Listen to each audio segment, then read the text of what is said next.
Singing? Go ahead. You start. Nobody wants to hear that. Okay, folks, we're live. Good evening, everyone. I'm going to call this meeting of the Yarmouth Board of Selectmen, March 16th, 2021, to order. This is a remote participation meeting, and pursuant to Governor Baker's March 12th, 2020 orders suspending certain provisions of the Open Meeting Law, General Law, Chapter 30A, Section 18, and the Governor's March 23rd, 2020 order imposing strict limitations on the number of people that may gather in one place. This meeting of the Yarmouth Board of Selectmen is being conducted by a remote participation. All votes during this meeting will need to be conducted by a roll call. No in-person attendance will be permitted, but every effort will be made to ensure that the public can adequately access and participate in the proceedings as provided for in the order. Public participation will be permitted by allowing members of the public to join this meeting via Zoom or via the telephone, and comments can also be sent in by email to publiccomment@yarmouth.ma.us. And now I'd like to take a roll call vote to enter into a meeting quorum. Roll call: Mike Stone. Aye. Tracy Post. Aye. Eric Tolley. Aye. Dan Horgan. Aye. Chair votes aye. It's unanimous.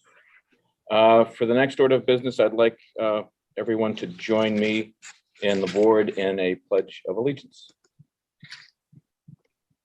I pledge allegiance To the flag Flag of the United States of America, And to the republic for Which which it stands, one nation, under under God, God, indivisible, indivisible, with with liberty liberty and justice for all. for all.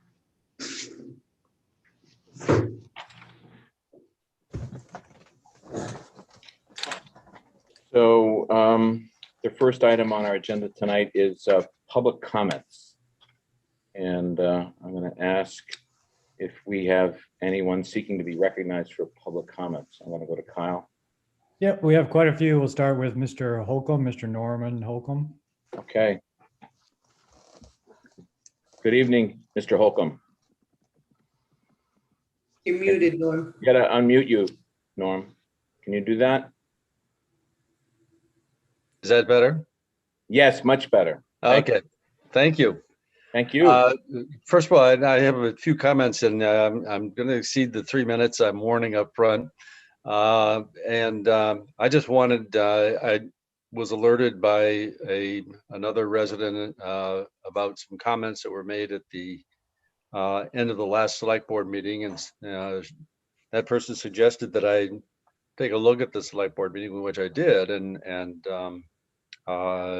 I'll comment about that in a couple of minutes. But first, I wanted to acknowledge Mr. Lawton, whose recurring appearances around the Cape and ability to grab the headlines only exceeded by the respect that people have for you, Bob. And it's great to see you helping out Yarmouth.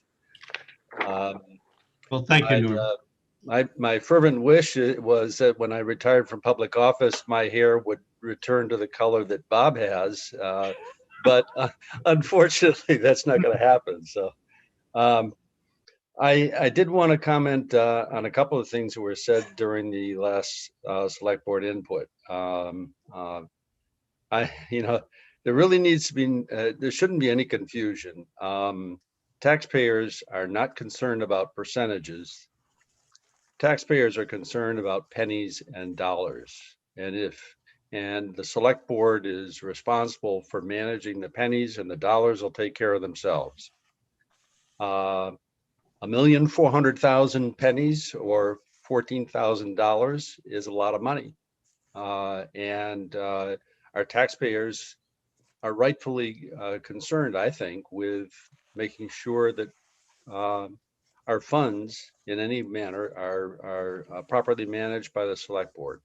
And it's a difficult job because the select board has to make policies at the highest level and look out 10 years into the future.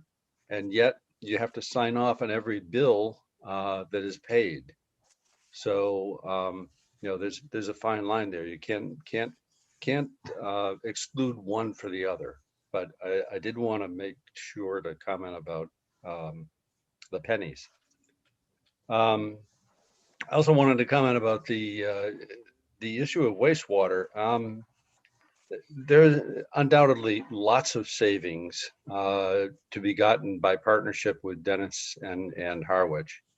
But there are also a lot of assumptions built into the projections. And I know the board was having some other consultants look at the projections that were being done to make sure that everything was credible. But there are things in the assumptions, particularly with regard to the Bass River Golf Course.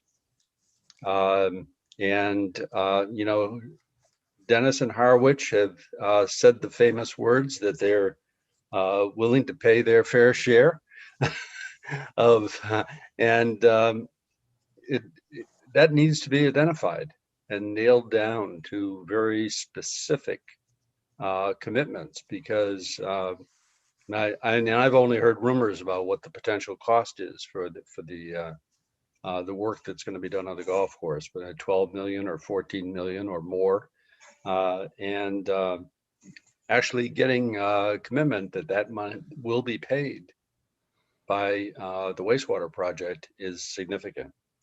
I still have concerns about crossing the river with 2 sewerage pipes. And what if the friends of the Bass River say, wait a minute, that's too much exposure to have affluent going both ways, going over to Dennis and then coming back to Bass River. What if a lawsuit gets thrown out there against the project for that very reason? The redundancy is not built into the original plans, from what I understand, and it would significantly increase the cost. I guess the other thing is the cost of the collection system in Yarmouth has yet to be really nailed down, and is over such a long period of time. I think there's reason to question how accurate the projections can be. But the real reason, most significant reason, was to talk. I wanted to talk about the feasibility study.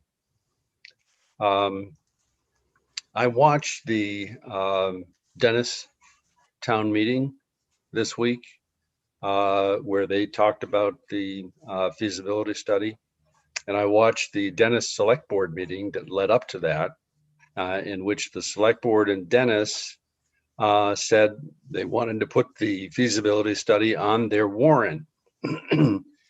The Select Board did not take a position with regard to what the amount should be. They wanted to have a discussion at their town meeting in public with everyone, and for the town meeting to decide how much the reimbursement to Yarmouth would be. When the town meeting started, Chris Lampton, who I think is a terrific guy, said he made the motion to repay Yarmouth at $123,000. I think that's the right number. That's ultimately, there was a lot of discussion. Bob Mazzadri got up and said, I want to amend that down to 88,000, and then that got voted down, thankfully, and they paid the 123. Now I think Tracy's brought up the point, well, why the hell didn't they talk to us about the fact that they were paying us short? Well, that's a valid question, but the question should also be asked from Dennis's perspective. Why didn't we talk to them in advance about how much we were going to bill them? Because I'm sure that they had no way of knowing that we were going to bill 135,000. And there probably was no advanced discussion there. So from their standpoint, they were blindsided to begin with, and then they paid what they thought was their fair share. And that's what they had been committing to all along, that they would pay their fair share. I know I had tried at one point in the negotiations to nail down a commitment from them that they would pay 35%. The response I got was that they would pay their fair share. And negotiations were too complex and too sensitive to keep going after that at that point. But the other thing that I wanted to talk about is, so what is the fair share? Is it based on enrollment or is it based on capital sharing? Well, feasibility studies for any project at a municipal level, but especially for school projects, are paid for out of regular tax dollars, out of the municipal budget. They're not paid for out of the school budget. And that's where I think the definition here has to be looked at. Our town meeting, the Yarmouth town meeting, voted to approve $750,000 for a study of Matakees and what would be done on that. Dennis was never asked to vote on that. They certainly, at that time, and I think Carol in particular said to us that if she had to ask them, she knew this feasibility study wouldn't go forward. So Dennis was never asked in advance to participate in the feasibility study. So their town meeting had never voted on the subject. It was Yarmouth that voted on it and moved it forward. And, I think, again, it's feasibility studies are funded out of taxpayer dollars, not out of the school budget. Because what happens if the feasibility study says, we recommend you do nothing? And, that could happen. And then that money would be, quote unquote, wasted. It wouldn't be wasted, but and if the school system had to absorb that, that would be a significant issue. So I think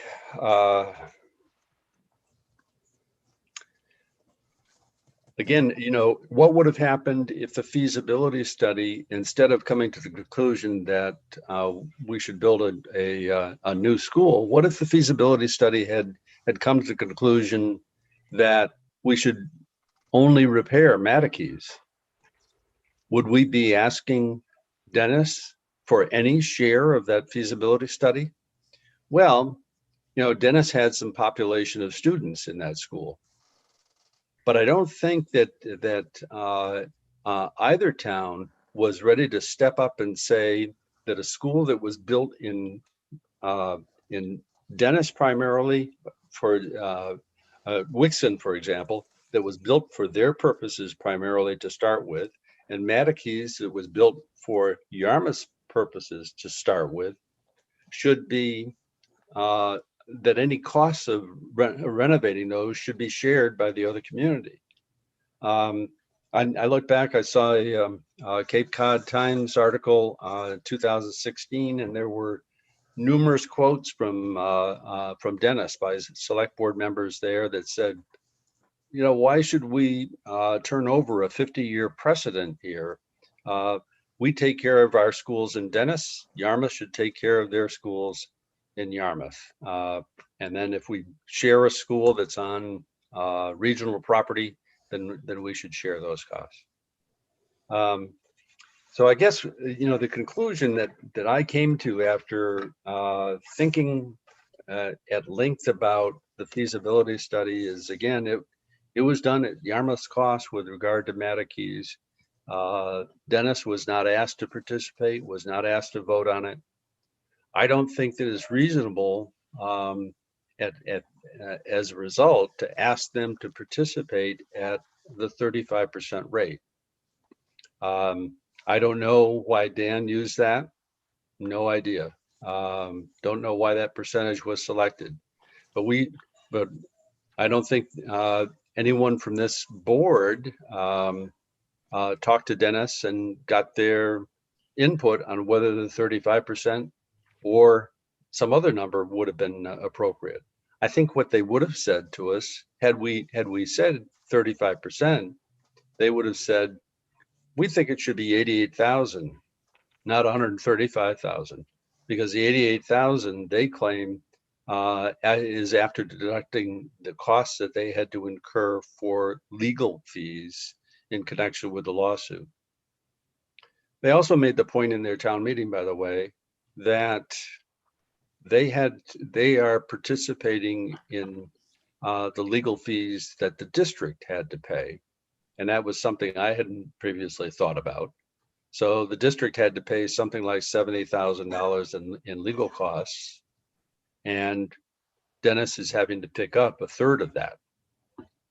So, Dennis has had a pretty significant cost associated with the lawsuit. But all that aside, again, I just think the board should swallow hard and move forward. There's a lot of good people on the Dennis Select Board, a lot of tough-minded people who manage their pennies in Dennis, as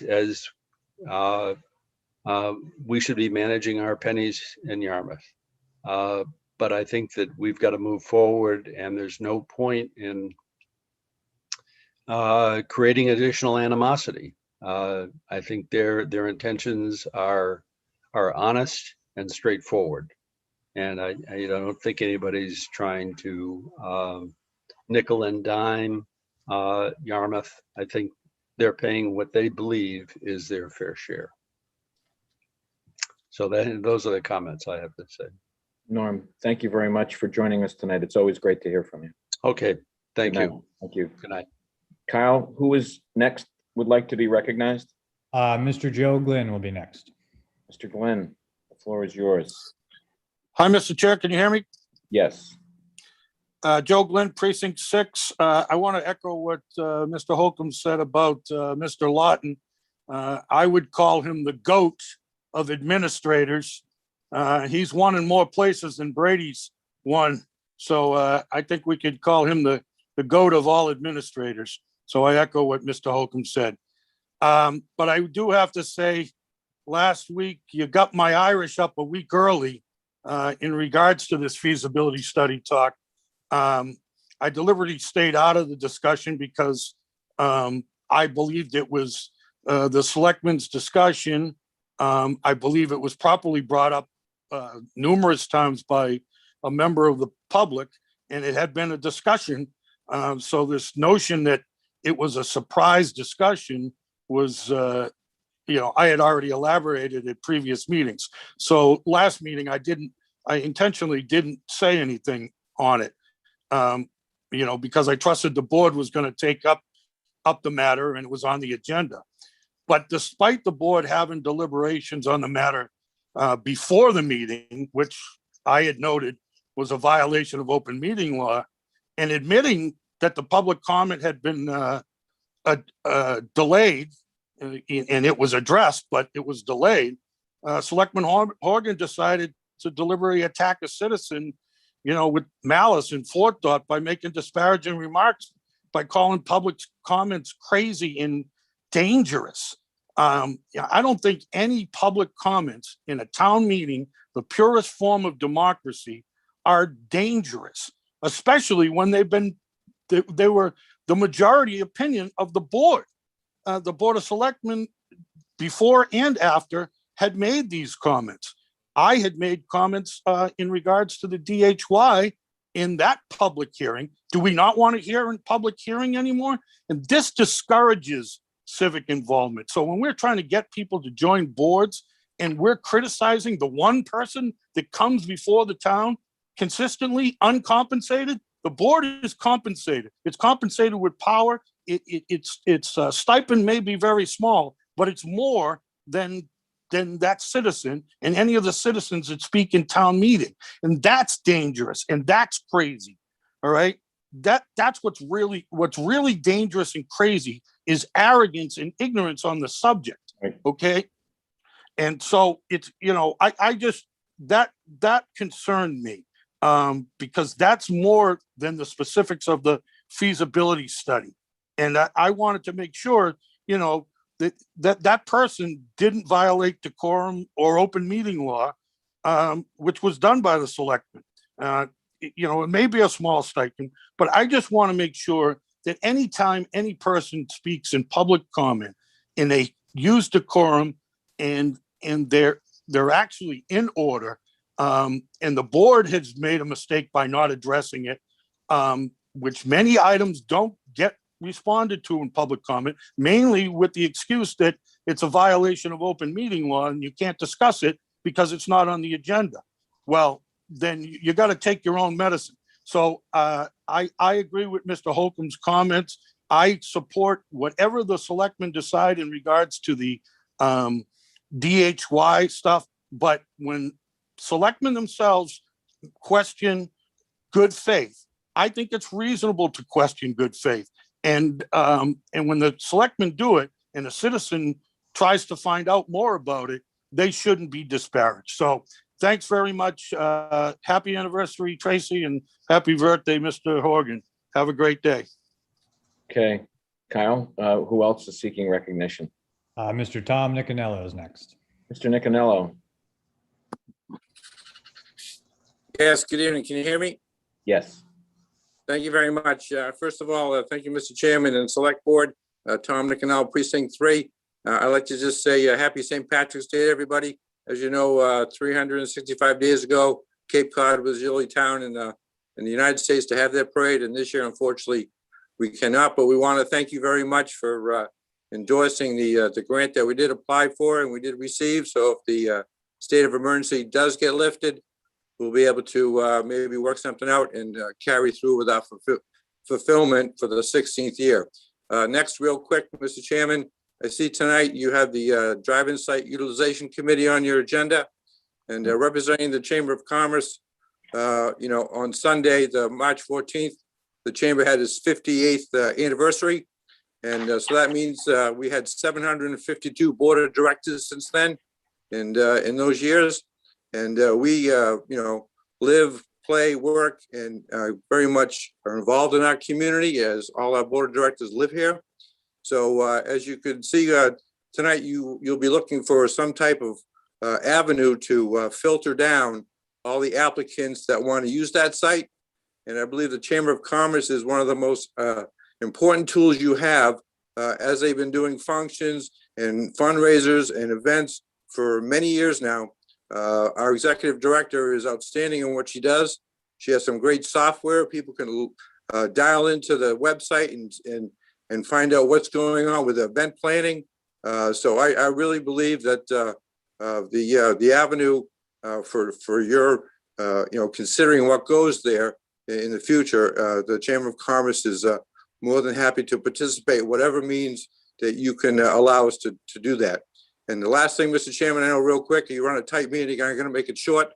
The wastewater, you know, it really have a hard time understanding why we're going to waste 2 million gallons of water a day underneath the Bass River Golf Course.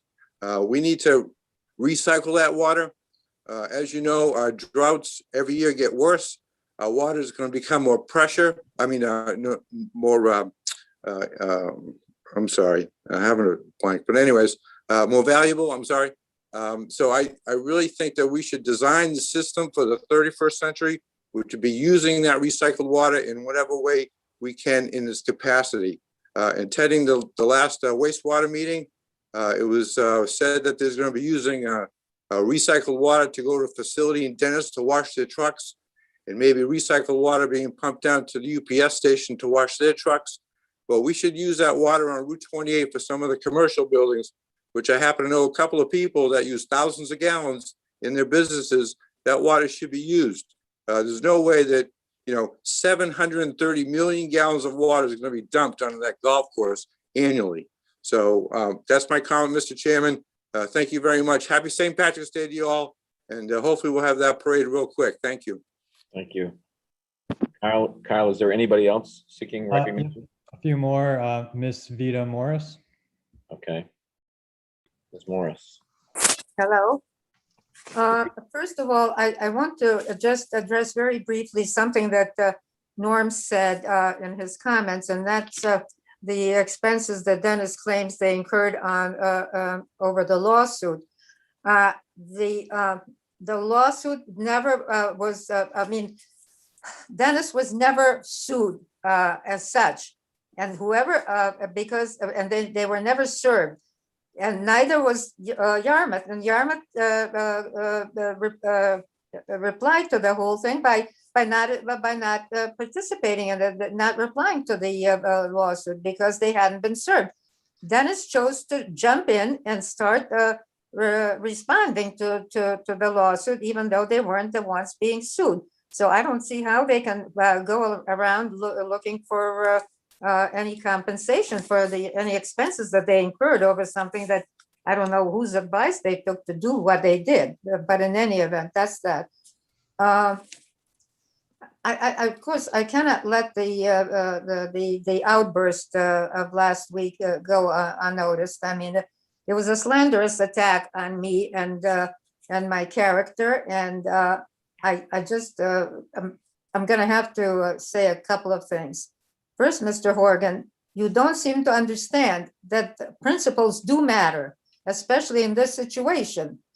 One thing you did get right is that the dollar amount indeed is relatively small, but if you can't trust someone in small matters, how much more careful should you be in big ones? Only someone who never dealt with their dentist counterparts would think it would be a good idea to further entangle us with our neighbor, as in wastewater.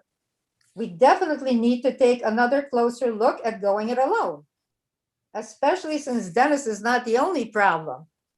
The consultant on the project may be a bigger one, actually. I sense that Mr. Horgan might have had more support from his colleagues. If the colleagues have not personally experienced the travails of trying to negotiate with Dennis, not in one or two meetings, but over the years. All went swimmingly as long as the discussion was about placing commas and periods. As soon as the Yarmouth Selectmen, first Tracy and Eric, and later Mike and Norm, would ask to move to more substantive matters, Dennis the representatives refused to hold any further meetings. How do you actually deal with people like that? Because, Mr. Horgan, you slandered me by accusing me of lying and spreading misinformation. I want to hear specifics, and I'll keep asking for them in the future. However, right now, as I'm sure you probably are aware, something else has reared its ugly head.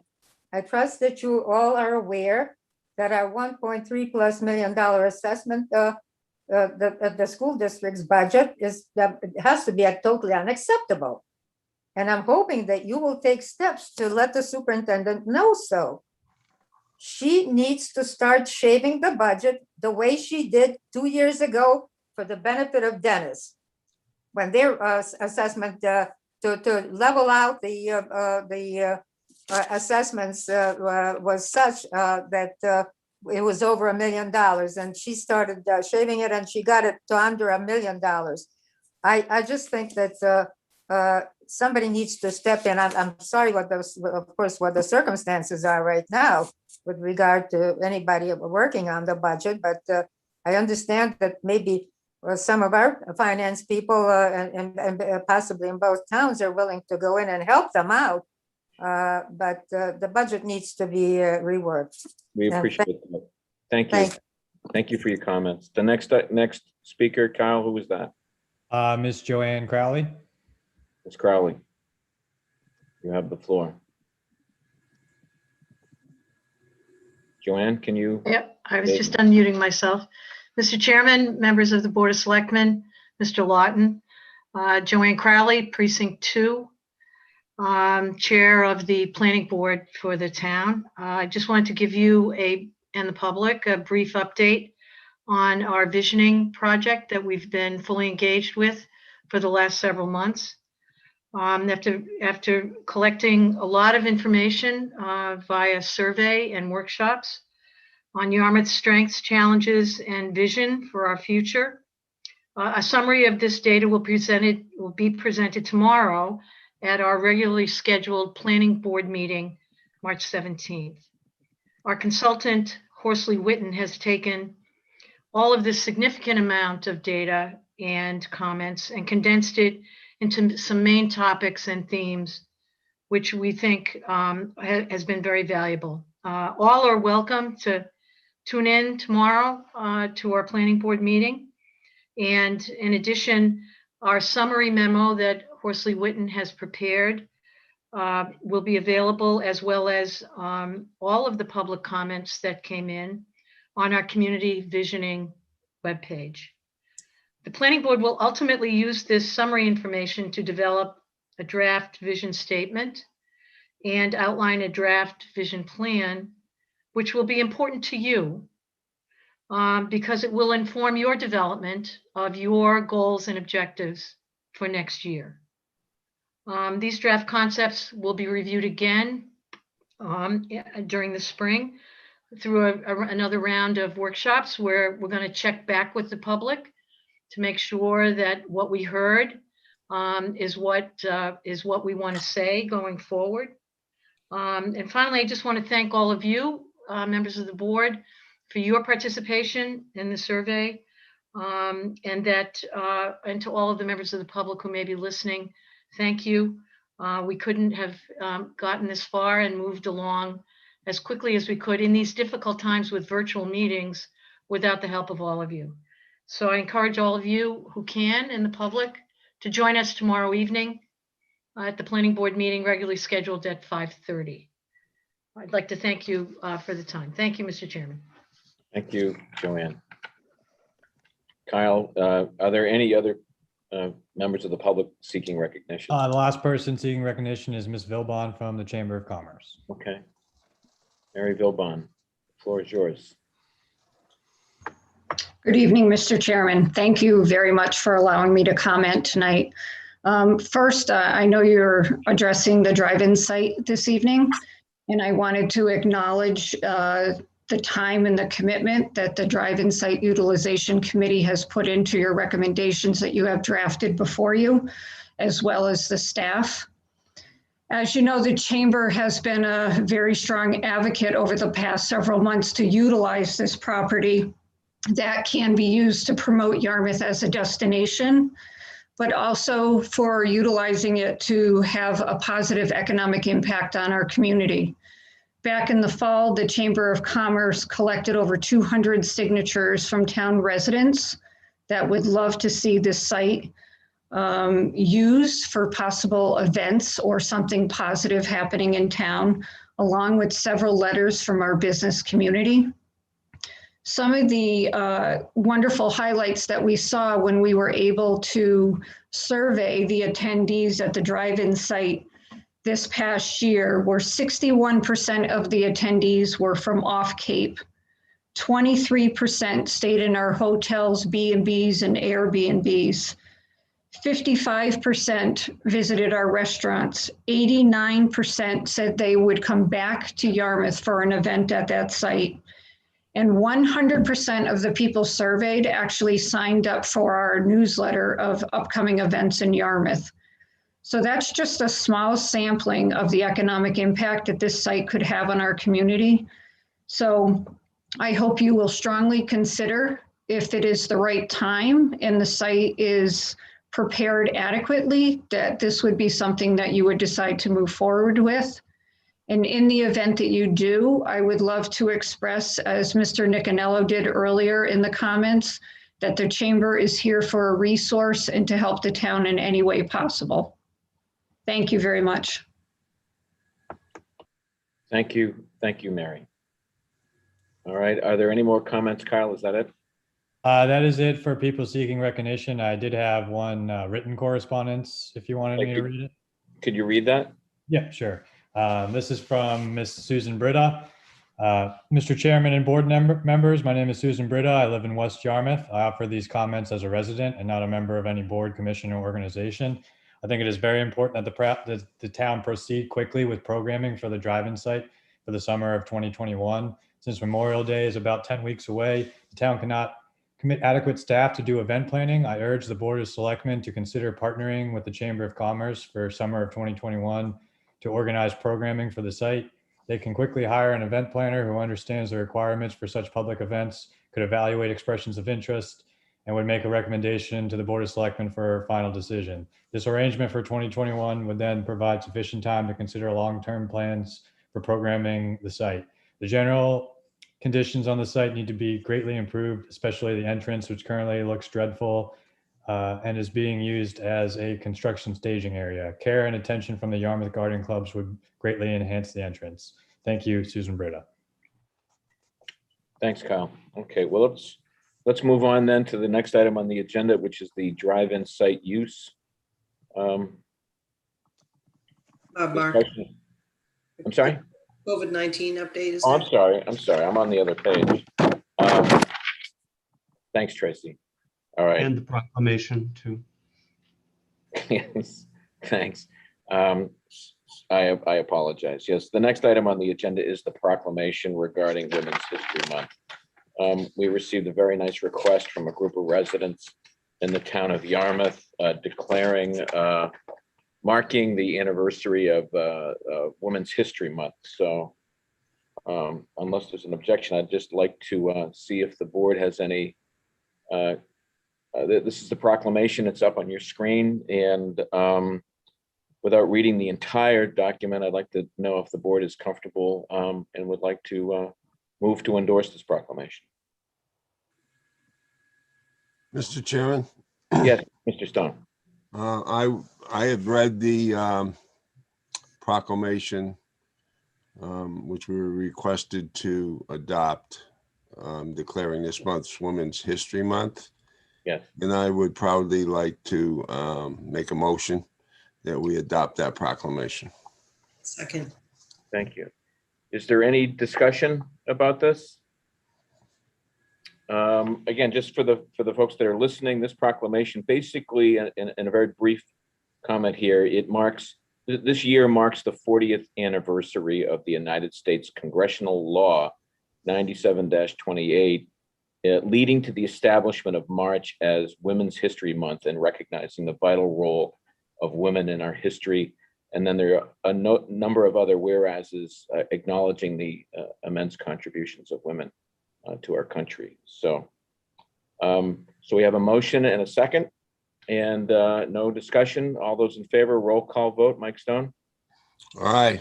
Tracy Post. Aye. Dan Horgan. Aye. Eric Tolley. Aye. Chair votes aye. It carries unanimously. Thank you. All right, the next item is the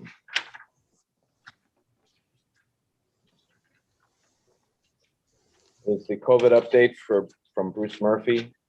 Kyle, do we have Bruce and his presentation ready to go? We do. There we go. Mr. Murphy, the floor is yours. Thank you for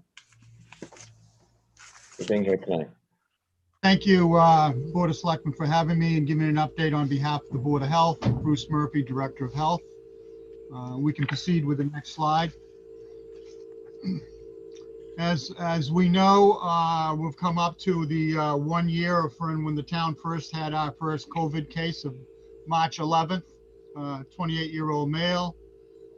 Thousands case February 5th, a 30-year-old female. And up until today, we've had 1,200 cases with 31 deaths. We've still had a couple come in today, but that's where we are now. As we can see, out of the 1,200, we have 62 that are still active cases in town right now that we're following and have done contact tracing with. The 31 deaths are based on the town clerk death certificates. Positive by village, still community spread, and I think that's important. You're going to hear me say that several times tonight. It's out in the community, whether it's West Yarmouth, South Yarmouth, Yarmouthport. It's out there. The COVID's out there. a little bit more by population, but assured it's throughout the community as the community spread. As we see, just today is Tuesday. From last Tuesday when we put this together, you can see we've had go down just a little bit more, Kyle. There you go. The totals that just over a week from last Tuesday, we're up almost 50 cases. So we are in the middle of an uptick in cases right now. That's a concern of myself and the health department and the board, that we need to make sure that people understand the coronavirus is still within the Cape in Massachusetts. Okay. The weekly chart that comes out from the Department of Public Health each Friday. This shows us all the towns are out of the high risk red category, but you'll notice Yarmouth, as we down the bottom here, we've increased our percent positivity up to 4% now, so that's higher. Our number of testing has decreased. As I've mentioned before, the nursing homes and so forth aren't testing as frequent because all the patients have been vaccinated and most of the staff. But we also see higher categories now in several of the other towns on the Cape. 6 other towns on the Cape. So again, community spread, and where our has increased. So that's important to remember. Okay. Newsflash today, come out on WBZ this afternoon, that within Barnstable County, a woman in her 30s was just identified as case of the Brazilian COVID variant. So it's a one that they feel is going to be a lot spreader, a lot quicker than COVID-19. So that is a new variant that we have. So we will be trying to work on that also. Okay. So with the community spread, it means it's out within the community, and if it's out within the community, that will bring it into our schools. So as we currently have 65 active cases within the community, those will have students that go to school. So over this last week, we've had 14 positive students within our school system. Just in Yarmouth, not counting Dennis, just in Yarmouth, we've had 14, which is the highest amount of students that we've had during just over a week of school, even when we had the high numbers in January and December. So with those 14 positive students, we ended up closing 6 classrooms, which affected almost 60 students, and 15 teachers. Now they're out for 2 weeks. So obviously when they're home, it affects families that if the younger kids probably need to stay home also during that same period of time. So we're just stressing that the community spread is affecting a lot of businesses in town, but it's also affecting the schools. The school is safe. The students aren't picking it up at school. They're bringing it into the school. At this time, there's no sports teams affected. We're in fall 2. Football has started, indoor volleyball. We've been very good in Yarmouth. I know a couple other towns on the Cape, their football teams haven't started due to positive cases. This winter in winter sports, there was shut down girls basketball and girls hockey for a week. So it does affect that. We also have 3 home daycares that are closed right now, affecting 14 children. And this is a concern because this is the younger group that obviously parents have their kids in daycare so they can go to work.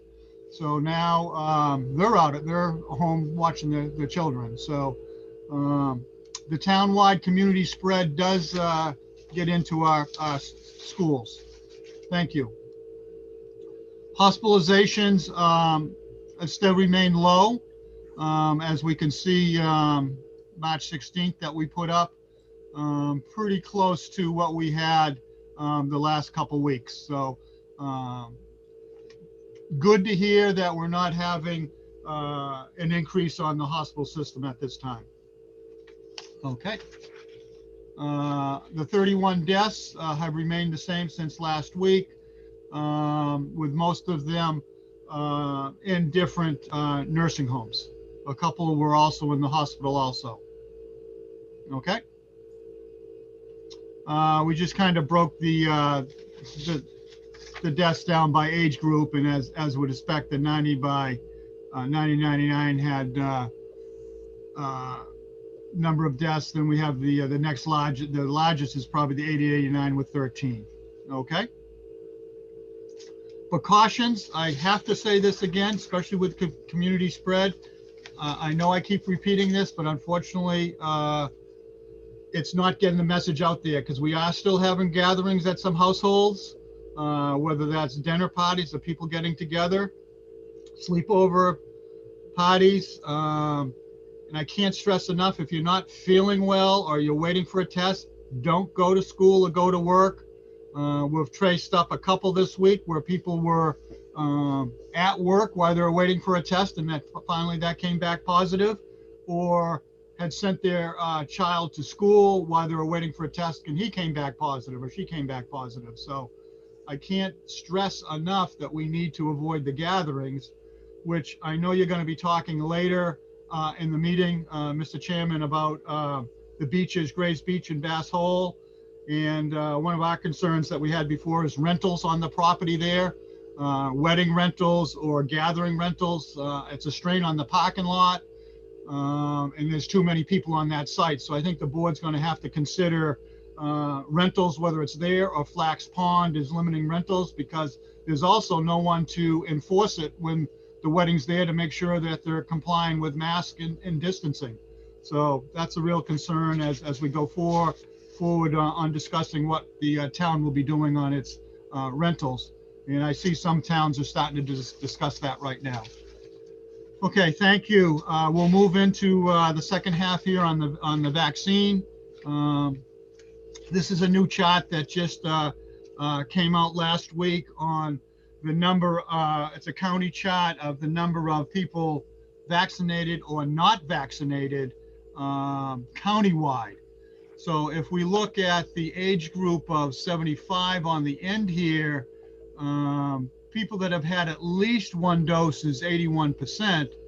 However, the most important part is the people that have not yet received a vaccination in the whole county is almost 5,500, 19%. And when you go down to 70-74, it's almost 8,000 people still have not received vaccine yet. So we need to reach out to our elder population that may have difficulty getting on the computer, dialing in, that some of these other groups may be getting ahead of them. So we're working very closely with the senior center. Diane Kane's doing a great job, who was here last week doing the update, and she's maintaining a list so we can get out to homebound people that I'll discuss in a minute. But that's a new county list that we can at least keep track of how the vaccinations are going and what concentrating that we're spending our time on and effort of the 70 and older. Thank you. It's also breaking down, the state just started last week, is looking at town by town.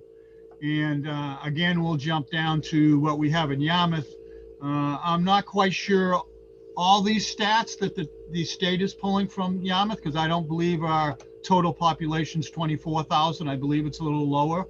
But if we're in that category that we 75 plus, that I thought we had a little bit more than 3,600 in that population group, they're basically saying that people that have at least had one dose is 2,800.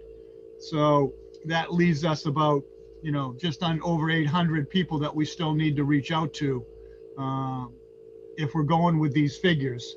So I think it's not yet the 800 we're looking at. We know at least 125 are a homebound that we're working with. But if we jump up to the category of 65 through 74, in this category, there's almost 2,000 people within Yarmouth that has not had a vaccination yet. So it's a population that we really need to continue to work on, that we're working daily with the county and state on. Okay, how are we doing that on our vaccination plans? The state, unfortunately, is still limiting the vaccine to the county to 975 to 1,000. They did have some Johnson & Johnson, which helped last week. We believe, we keep hearing that we're going to get more vaccine statewide into the county vaccination site by the end of the month, which will help the large scale site. And as we go into April, if we additional vaccine, they'll reopen up some of the sub-regional sites. Okay, we can keep, okay. Vaccination plans, discussion on the homebound, age 75 plus, continually working with Harbor Community Health in Hyannis, and we're actively working with Outer Cape Community Health Care, that we're hoping to start a homebound program with them by the end of the month, working with the senior center on that. At this time, VNA does not have any vaccine for their homebound patients that were rolled into our list of what we're going to do on homebound. Keeping that list up of what we have for a homebound through the senior centers, we have reached out to the community. Okay. Vaccination team. So the public in here is again the Harbor Community Health in Hyannis, Outer Cape Community Health, County Health Department, the VNA, the county, the Harbor. Oh, wait a second. The Harbor Community Health Center in Hyannis has already vaccinated 60 of first shots of our residents so far. So we're able to get a few people over to Hyannis as vaccine allows. Okay. Vaccination team that we talked about is the Health Department, Council on Aging, Police and Fire Department, that we will be all reaching out and working with Outer Cape Community Health to the homebound by hopefully by the end of the month. The homebound contacts has been through the Council on Aging. Like I say, is right now we have a list of approximately 125. They've all been contacted by Diane and staff up there, that they're on the list, so they can feel comfortable that they're, the town is reached out to them. I think has been very helpful to them and really heartwarming. We've reached out to the Meals on Wheels twice by putting a letter in their meals as they go out. I've called all the local churches and with a great response that they feel as, you know, part of the community, that they might have a few shut-ins or homebounds that they've reached out to us on, that we've also added those to the list up at the Council on Aging. Thank you. Anybody listening that still feels they're homebound or shut-ins and need assistance, to call the Council on Aging at the number posted here. The phone's ringing 70, 80 calls a day up there. They are maintaining them whether they're homebound or just need a vaccination that they're having trouble getting through. And we'll put them on the list as we work with community, Outer Cape Community Health. We tell people still to continue to try to get on the county site and the state site, but call the Council on Aging and we'll put you on the homebound list or the upcoming list at the Hyannis area. The county has a helpline for people that are also trying to get through the Cape Cod Community College. If they can't get through that site, I know the county is fielding calls on that also, so that's a number to call. Along with the next slide will show, my last slide will show the new pre-registration form for vaccination sites right here, Cape-wide. So that's what I have overall. Working daily and with calls going out to different agencies on vaccine, and we have a couple promising people that we're going to be able to contact to provide vaccine over the next week or so. Thank you, Mr. Chairman and board. Thank you, Bruce. Let me go around to the board to see if members have questions. Tracy? Thank you, Bruce. I was watching the numbers all week tick up, and our percentage becoming 4%, which is twice the state average. That is of concern. The state average right now is under 2%. Do you think that that potentially has a correlation to the lack of vaccine we're receiving on the Cape at this point? I think it's more to the gatherings we're having out in the community, people not wearing masks, people gathering is what we're seeing from the people that we've been tracing with. I think the vaccine would help, but I think the age group that we're looking at right now, I'm not sure what percent it would be getting the vaccine eligible right now. The variant. So is that watched in a different format? And is there any information on whether or not the vaccine is useful to the variant? That's a great question. They just picked it up and the state's just testing for this strain of vaccine now. I think they'll pick up more cases now that it's in Massachusetts. They're not quite sure how effective the COVID vaccine is to this right now, I believe. Well, I noticed you didn't put the governor's number up this week. Yeah, I thought I'd take a week off. Okay, I guess it's hopeful that we're going to get some vaccine. I did see a news article about 800 Johnson & Johnson vaccine coming within a week. Is that something that's confirmed? I wouldn't say it's confirmed, but from talking to the county and listening to a county conference call today, the weekly call, that they are anticipating additional vaccine. It may not be all Johnson & Johnson though. Okay, well, any of them will do. So hopefully, like you said, towards the end of the month. I also heard that tomorrow the governor's going to be talking about his extended plan for those who aren't in categories now. So the faster we can contact the over 75 group and verify that if they want to be vaccinated, we need to work to try to get them that before even more people become available, because it's going to be even harder and harder. So again, I just appreciate your work. Thank you. Very good. Eric, any comments? No specific questions, just a thank you to Bruce and the Board of Health for staying on top of this and providing these updates for the public. Thank you, Eric. Dan Horgan. No comments, Mr. Chairman. Mike Stone.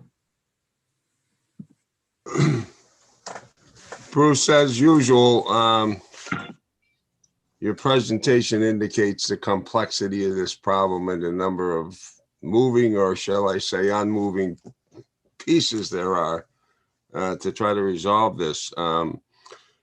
One question I had, I guess Tracy asked, and that is that Brazilian variant, whether this vaccine was going to be equally effective against that strain as it is against other strains. And I guess the jury's out on that, right? Is that your... Correct. I can't give you a firm answer on that right now. Okay. I noticed, apart from the statistics, with the daily reports we get on positive cases, we're getting some pretty significant numbers of daily infections, like in the 7-8 category, which seem to be the kind of numbers being reported when we were in, at the peak of this infection back in December, January. I think those were the peak points, but those are pretty high numbers, and they indicate to me, apart from the 4% rate of infection, that there's a trend there that maybe people are relaxing in terms of the precautions that are being taken. So that's of concern. Let me ask you this question. The state, the number of vaccines that they're allotting is still fixed at about 975 thereabouts. How with the pharmacies, I know we probably can't monitor exactly the doses they're getting, but where are they getting their vaccines from, and how does that work? They're getting vaccines on top of the number that's being allotted to the county, correct? Correct. Some of it's coming in from the federal government. Some is coming in from the state. The CVS we have on Station Ave is just straight out booking it.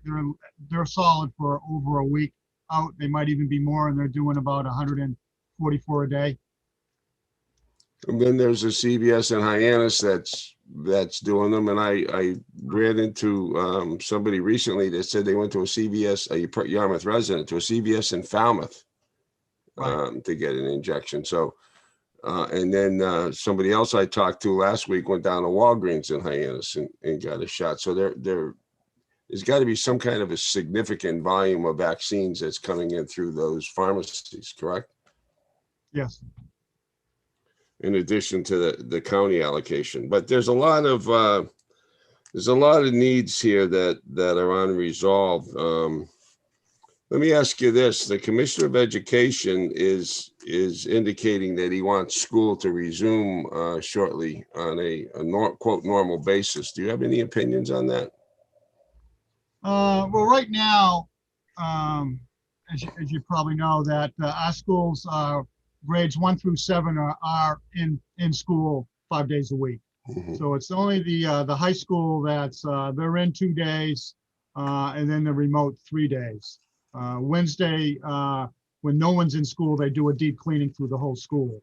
So having the high school go back, which they haven't set a date on the high schools when that would be, whether that's going to be the end of April or even into May. To have more kids back at the high school, to put everybody in, they're talking you'd have to have instead of 6 feet apart, there'd be 3 feet apart. And that's a lot of concern is, would there be more spread or more closures with the kids getting that close together? The lunchrooms, how that's going to be. They're also talking that you could go 2 to a bus. So there's still a lot of concerns statewide on how that will go forward. I have been in touch with the school over the last month with this, discussing, how they would do it on the classrooms, the cafeteria, how would they do the meals. So been in constant talk with the school, have a meeting set up this week with the superintendent that will be discussing that with them. And I talked to the high school principal yesterday. There was also a report on the news today I want to get your thoughts about, where they said 30% of, if it's accurate, 30% of the state police opted not to get vaccinated. It would seem to me that any public officials that are expected to come into regular contact with the public who are not vaccinated could pose a potential health risk to the general population. Can you tell me what your thoughts are on that, assuming that that's a true statement? Yeah, it'd be very difficult to require vaccinations. Very, very difficult. And I don't think you'll see any states doing that, because I think you'll have a number of people, for whatever reason, that won't want the vaccine. We're seeing that just now at times with the children's vaccines going into school, where they take a religious exemption. So I think just more education, and people see that it's not getting significant side effects. As I think the education is what needed. I hope those people, if they opt not to get vaccinated, when they approach members of the public, are adequately wear protective masks and things of that nature, so they don't pose an unnecessary risk to people. All right, thank you very much. Thank you. I agree with the comments that Tracy and Mike have made.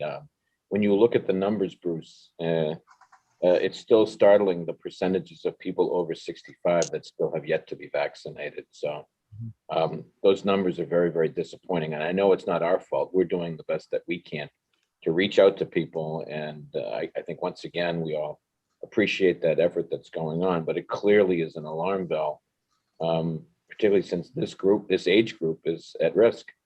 and at high risk, yet the vaccines are still not really getting to this group in any real significant number. I think the word I'm getting is the same as you, in terms of county briefings, is that we do anticipate a significant uptick over the next few weeks in terms of vaccine supply. So I hope that's more than just wishful thinking, because we need those vaccines, particularly if we're having variants and we're having other issues to contend with. We haven't even factored in the whole surge that is expected after spring break, right? Correct.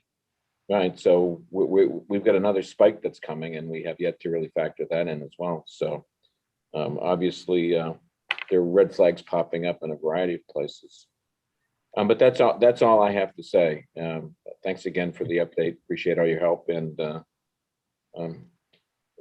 have a good night. Thank you. Thank you. Okay. The next item now is drive-in site use. I'm going to ask you, Bob, who are we bringing on to talk about this with us tonight? We've got Karen. I know Jim Saban is joining us tonight. I'm going to rely on you to make sure that we've got the correct panelists.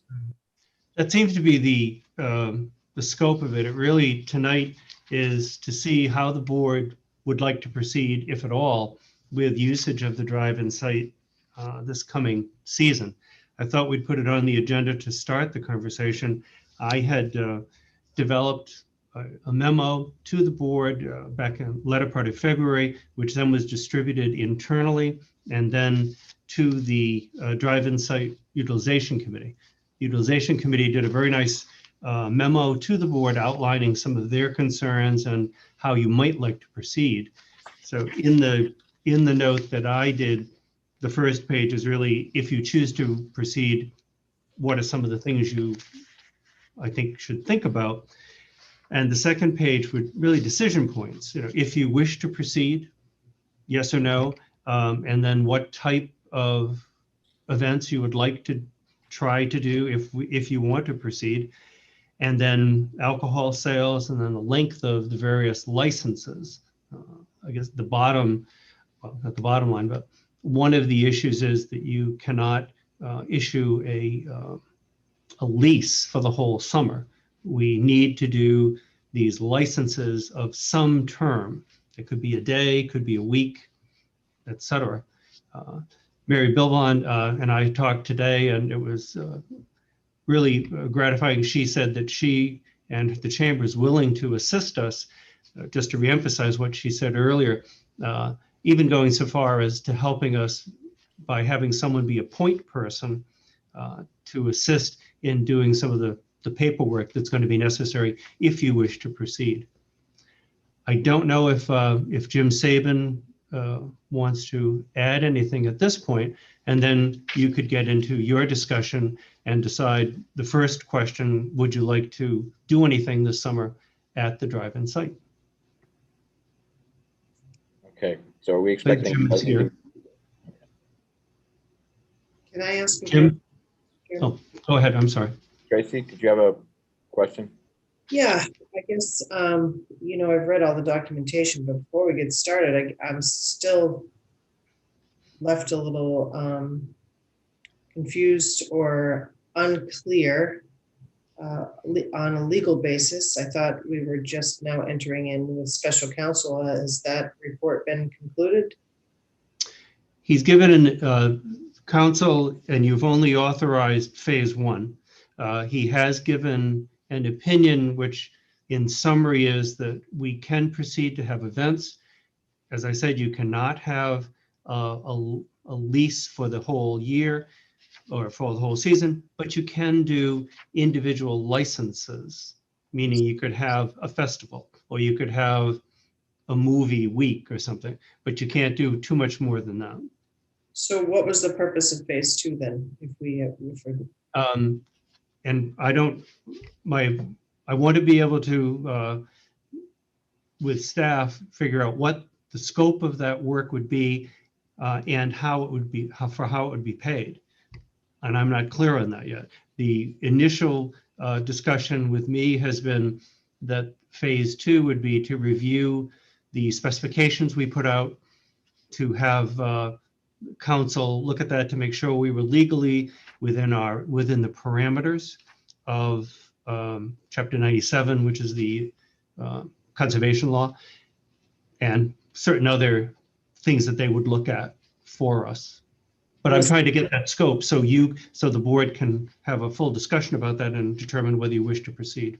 Okay, so basically what the next process would be reviewing potential specific licenses, and they're not continuing to look at the legality of it in general.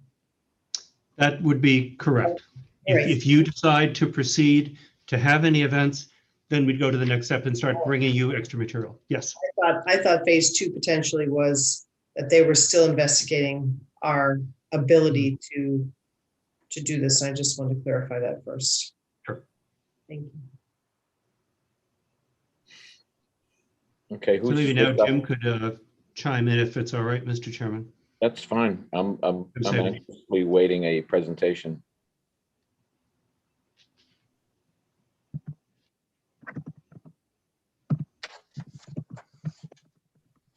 Bueller?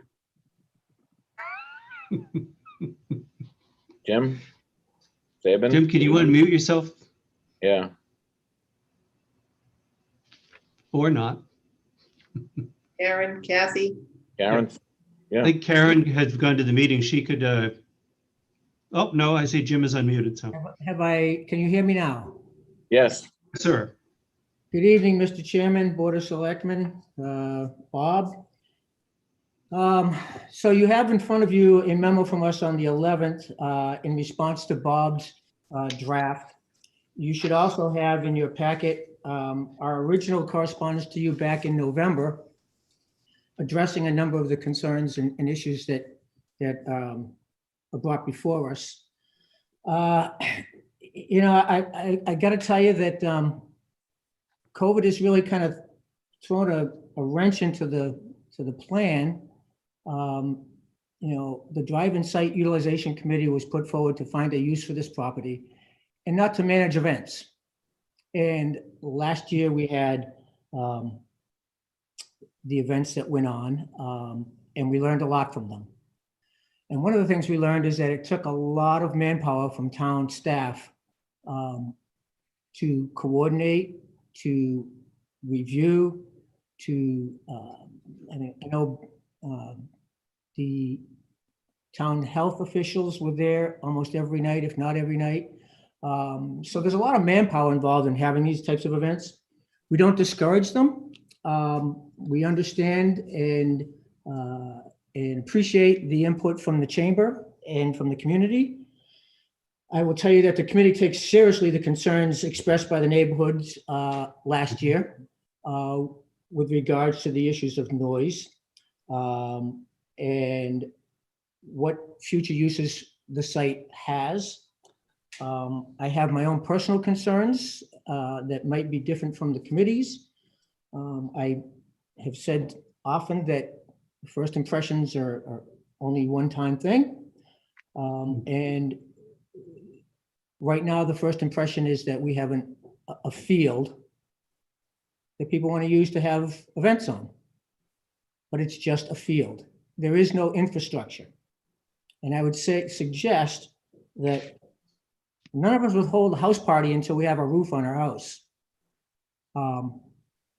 There are members of our committee that believe that we should move forward with having events this summer.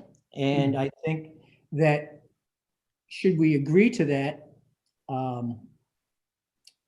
I believe in the KISS principle. Let's keep it simple. Let's be aware of our community surrounding. So the types of events that you would approve, not the drive-in site committee, but you, the Board of Selectmen, are the policymakers in this town, and all of these decisions are ones that you get to make and not us. We can only give you suggestions and recommendations, and that's what we've done in our packet. With regards to noise, some people have talked about, ambient noise and having noise meters and all that other good stuff. My first question is, okay, who's going to enforce that? Who's going to be the one to go out and listen to those meters and shut down an event or start an event based on that noise issue? We don't have an answer to that. That's something you're going to have to answer. With regards to things like alcohol, what events should have alcohol? What events shouldn't have alcohol? Again, that's on you. And I would say that it's under your discretion. I would suggest that if it were, the Boy Scouts wanting to have a jamboree, then they're probably not going to ask you for a liquor license. And if it's a drum and bugle corps that wants to have an event, they're probably not going to be playing drum and bugles till 10 o'clock at night. Sometimes noise is one of those things that there's good noise and bad noise. To me, good noise is a nice, smooth jazz. Bad noise is rap. So different people have different perceptions of good and bad noise. But the committee is deeply concerned about making sure that we protect our neighborhoods and their ability to have some peace and quiet. And I believe that the committee suggests that the frequency of events and the timing of the events play a great role in how we move forward. The one thing I would point out is that we are not shovel ready. So anything that you would do this summer wouldn't prevent us from moving forward with our plans to develop the site. I do point out that, as I think Susan Britta mentioned in her, or somebody mentioned earlier, the entrance to the site is atrocious. That's because there's construction going on Route 28. So we have some issues that need to be overcome that way. As far as solicitation parameters, it's my understanding we have a lot of people that are already interested in the site. I know I've refused to take calls from people trying to solicit my support. I've told them that they can go through our committee structure. And I think Karen has received and Kathy have received a number of inquiries already. Exclusivity is another issue. You can't have an event there that precludes the public from coming and going and enjoying the area. And an example would be when we ultimately get this done and the boardwalk is there, you can't have an event at the event area that prevents somebody from going to use the Riverwalk or the boardwalk. That becomes an exclusive use of the site, and I think that's an issue. So those are the types of things that we're running against. We need, as much as you want direction from us, quite frankly, we need it from you. You guys get to call balls and strikes. We don't. We can only advise you that we think that you have the ability to do some things, but we believe that you should tread softly, keep it simple, don't overextend the site, and honestly give us an opportunity to start moving forward with the permitting and the overall plan of developing this site to a first-class venue that would have a river walk and a boardwalk. And ultimately, what we refer to as the event area, to have a seated lawn, have bathrooms, have water, have electricity. None of this stuff is there today. So anybody who's going to want to use this site gets nothing more than a bare field. And that needs to be emphasized to anybody who's implying that you're not getting nothing more than a patch of dirt, because we can't offer them anything else because we don't have anything else. The biggest issue that we all see is project coordination. Over the last couple of weeks, it's become obvious to me that we have the Brave Farm, we have Flax Pond, we have recreation areas. Now we have the drive-in site. People want to use these on a regular basis, but there's no set process for using any of these. They're all different.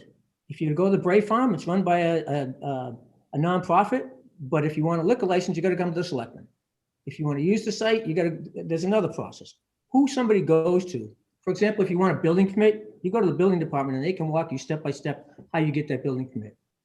I will defy you to find that process with regards to our town facilities. Each facility has its different rules and different regulations and a different process for being able to use it. I would suggest that we need to clean up our act and find a way that we can coordinate all of these town-owned properties. And even suggest the fact that we have a project coordinator. As we move forward with the development of this site, there are going to be tasks that are going to be required to be performed. And right now that gets dumped on town staff. Now it might get dumped on community development. The next part of it might get dumped on, I don't mean dumped on, but put in the hands of the DPW for, site construction, ultimate end use of the site, who's going to be responsible for that. So I think there are some things that we really need to do to get our act together to be able to use this site like we all envision in the future. Last year, to me, was a stopgap. Let's do something for the community because of COVID. I think by listening to what the health department said, that we're not going to be completely out of the woods by the summer. There is a demand for the site, but it requires some coordination and some leadership that we are not charged with or have the ability to make.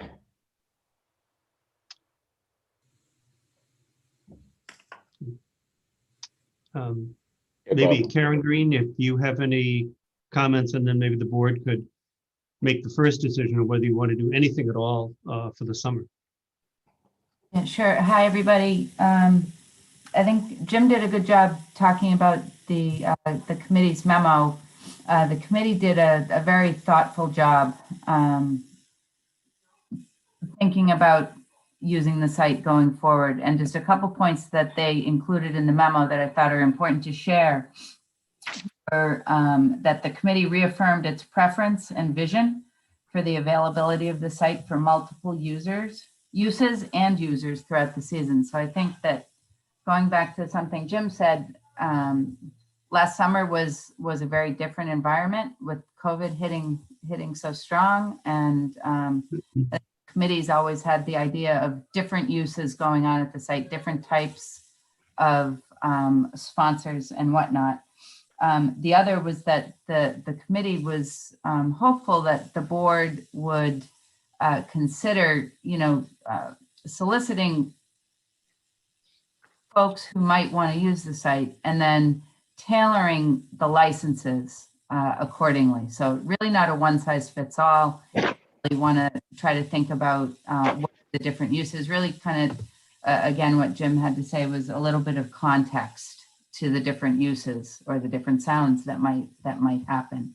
I do think in terms of noise, and this might be something that would come up in the license review with special counsel going forward. We can have them look at those considerations of what could be allowable or would not be allowable.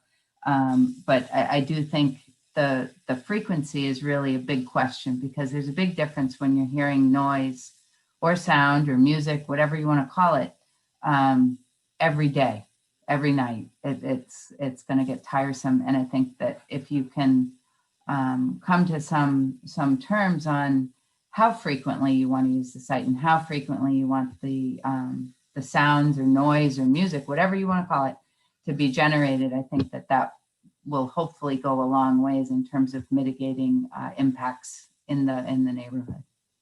I do know David Reed is here as well. I don't know, David is vice chair to the committee, if he wanted to add something. Mr. Chairman and board members, please, thank you. One of the things that came up a little bit earlier in your discussion was the chamber's offer to be of assistance. We think that would be very helpful. I think we should welcome the Chamber of Commerce's willingness and ability to communicate to their members and to the public and to anyone who might inquire of them about the availability of the site for small events, large events, anything that people want to try. We would like to encourage the board as we go through this learning process as to what the site can and should be used for, to be open and receptive to a wide variety of proposals, not to lock into any one thing for any lengthy period of time, so that we can learn from experience what does and doesn't work there and what people do and do not want to do there. Because that's the only way we're going to find out and promote those best choices for the site. We did learn last summer some things that don't work, and some things that had too much of an impact upon neighborhoods and not enough benefit for the town. But that's how it goes. That's how we're going to figure things out there, and it's going to take some time, and particularly with the challenges we faced last year and again this summer.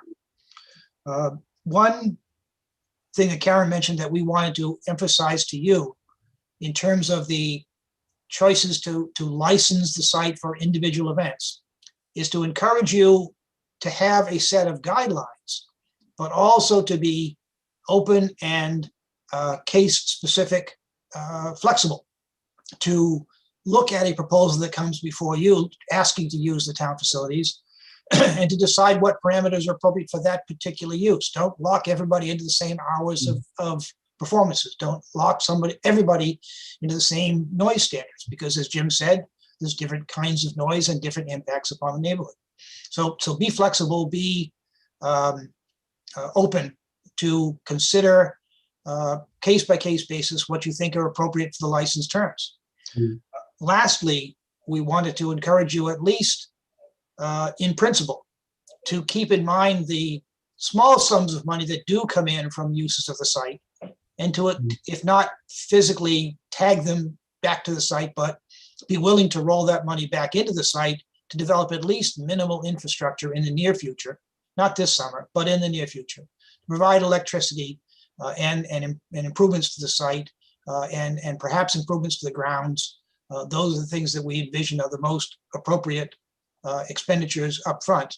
We're not talking about building buildings, but providing electrical power outlets and to maybe regrading and grassing or improving the surface of the site, so it's a little more pleasant for people who do come.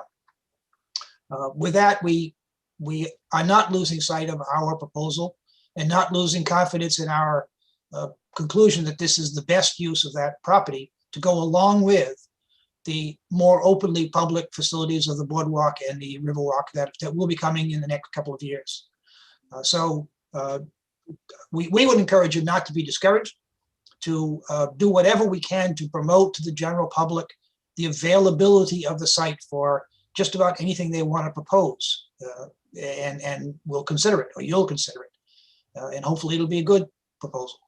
But apropos of town council's recent opinion, we have to be careful that the town remains in control of the site, and that each event may be in the control of an individual applicant, but the property reverts back to the town after each event, so that the town maintains its control and the general public can use the facilities that are not temporarily occupied by some individual user. Just like the other facilities. If somebody wants to use the Bass River Pavilion or Flax Ponds Lodge, they obviously have some measure of individual control for a short period of time. But before and after that short period of time, it reverts back to the town's control. And I think that's the same model that we should expect for the drive-in site. If somebody wants to come in and have an event, great. They need to have some measure of control of their facilities and their personnel and their visitors for their event. But before and after, it reverts back to the town's control and other people's control and the general public's utilization. So it's complicated, but it's not daunting. We can do it. And we hope that you'll continue to help us do it and get it done, finally. Mr. Chairman, if I could quickly add in that obviously this is not something that's unique to just the drive-in site. If somebody wants to use the John Simpkins Field, what is the process? If they want to use any of the other sites, what is the process? And it seems to be different based upon every site. It's my understanding that Recreation has somebody that they have on a part-time basis to coordinate the use of recreation sites. And I think they're paying for it, not out of the general fund, but out of some other funds. And I think maybe we need to start looking at, do we need to have a part-time or a full-time person to coordinate all of these different sites and to lead people through the process? You know, do I need a liquor license? What about an entertainment license? Can I have this event? Can I have that event? Right now, there's nobody to go to. You go to town hall and you just start knocking on doors till you find the right person who can give you the answers. And I don't think that's the right way to run a railroad. So we need to find a way and to to be able to support the inquiries from the community to use the sites, not just the drive-in site, but to all of our sites, and find a way that makes the process, I think some of you remember the building department had nightmares and complaints for years when I was on the Board of Selectmen. They've streamlined it and they've got a process now in place that if you want a building permit, it's pretty straightforward as to how you go about doing that. I would tell you it's not very straightforward as to how to use a town site. Mr. Chairman, I think Pat Armstrong is on and she may have some information regarding the use of sites that she controls. Thank you, Bob. Thank you, Mr. Chairman. Thank you, Bob. This issue has been bouncing back and forth between a couple of departments and a couple of challenges for years. We do have a system. We do have a use of property. We have one for fields. If it's an athletic event, we have one for renting of a recreational spot such as pavilions at Flax or at Bass Hole. Some money is put directly into the general fund, some's putting into the offset.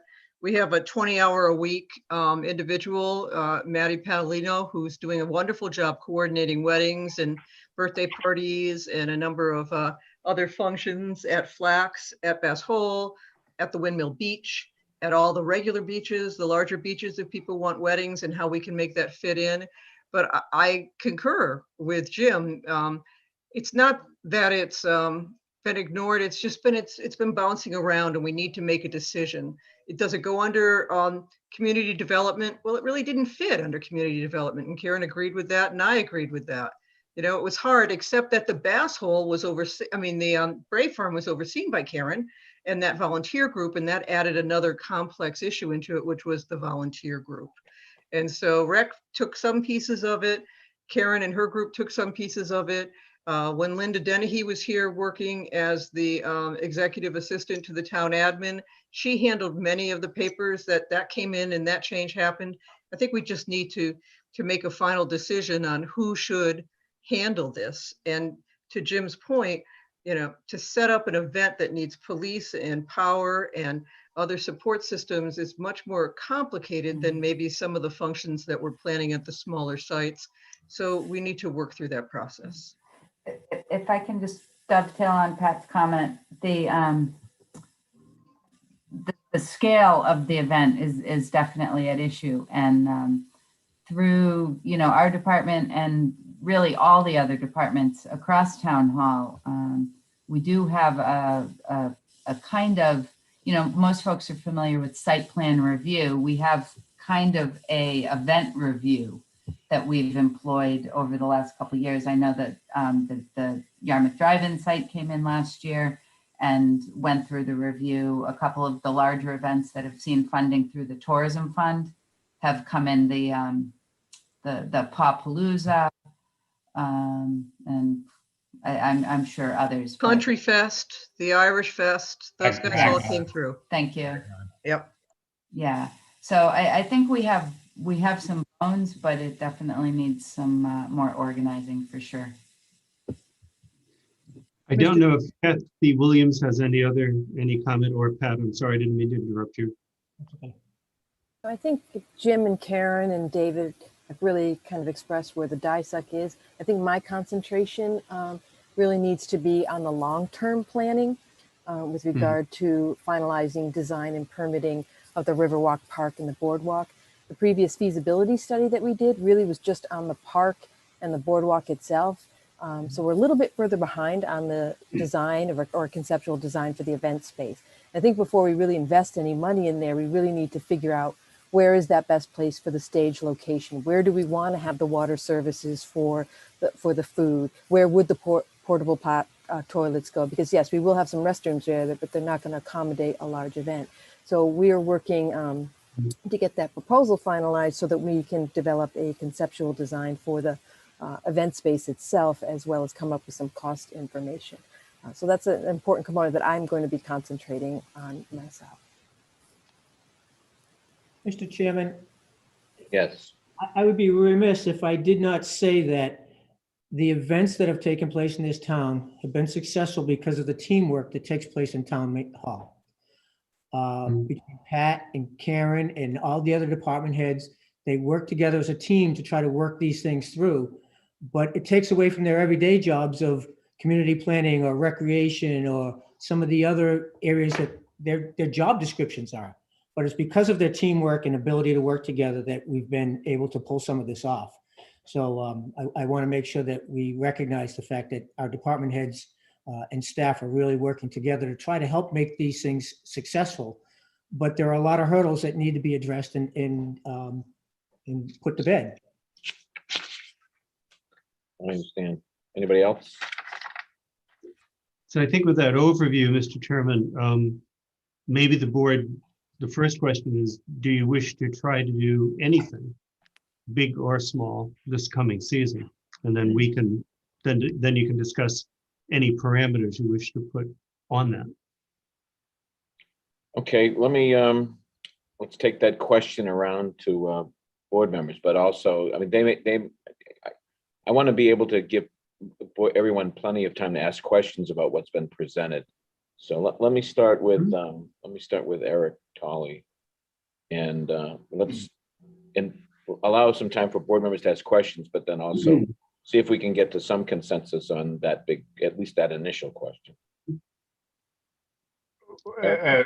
What is the question? Whether or not we want to use the site? I would think that would be a base question, Eric, to see if we want to spend any human resources to get things going, to put out some type of a request for proposal or the ability to get proposals. If the board chooses not to just let it lie fallow for a year, that's okay too. But it's really your choice. If you'd like to go forward, we need to get some type of agreement by the Board of Selectmen to do that. Well, you know, if this portion of the discussion is a simple yes or no as to whether or not we think that there should be something done at the site, then my answer simply is yes. I do think the site that should be utilized, and you know, I'll reserve any further comments to the portion of the meeting where we talk about how we think that process is. But my answer is yes, the site should be utilized.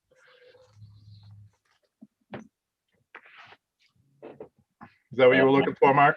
Yeah, no, I want to get a sense if people are gung-ho about moving forward. Yeah, I think that the challenge is going to be figuring out how to address some of these other concerns, but I have comments on the challenges, but you know. Yeah, okay, but let's I just want to get a sense if the board is anxious to sort of move forward on this. Dan Horgan. Thank you, Mr. Chairman. A lot of good points tonight. Seems like there's a lot of work that needs to be done.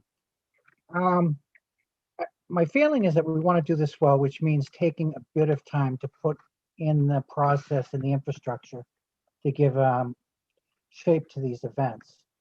That said, I wonder if we can't take advantage of some of the loose or low that we've seen here in the past with Country Fest, Irish Fest, those types of things that have been done in the past and we know can be done successfully.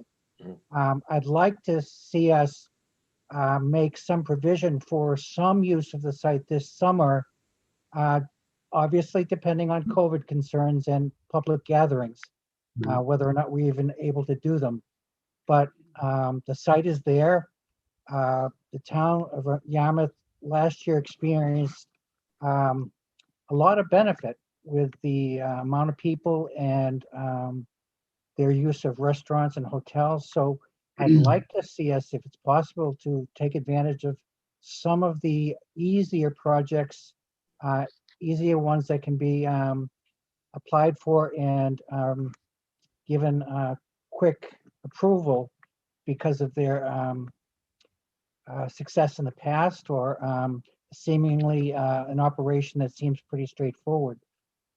The real question for me seems to be, you know, how do we plan long range? And, you know, I'm not sure where the drive-in committee is on that, whether or not they're willing to possibly help us with that, or if they feel that perhaps we should form a different committee that is a site management committee that maybe looks at all of our properties.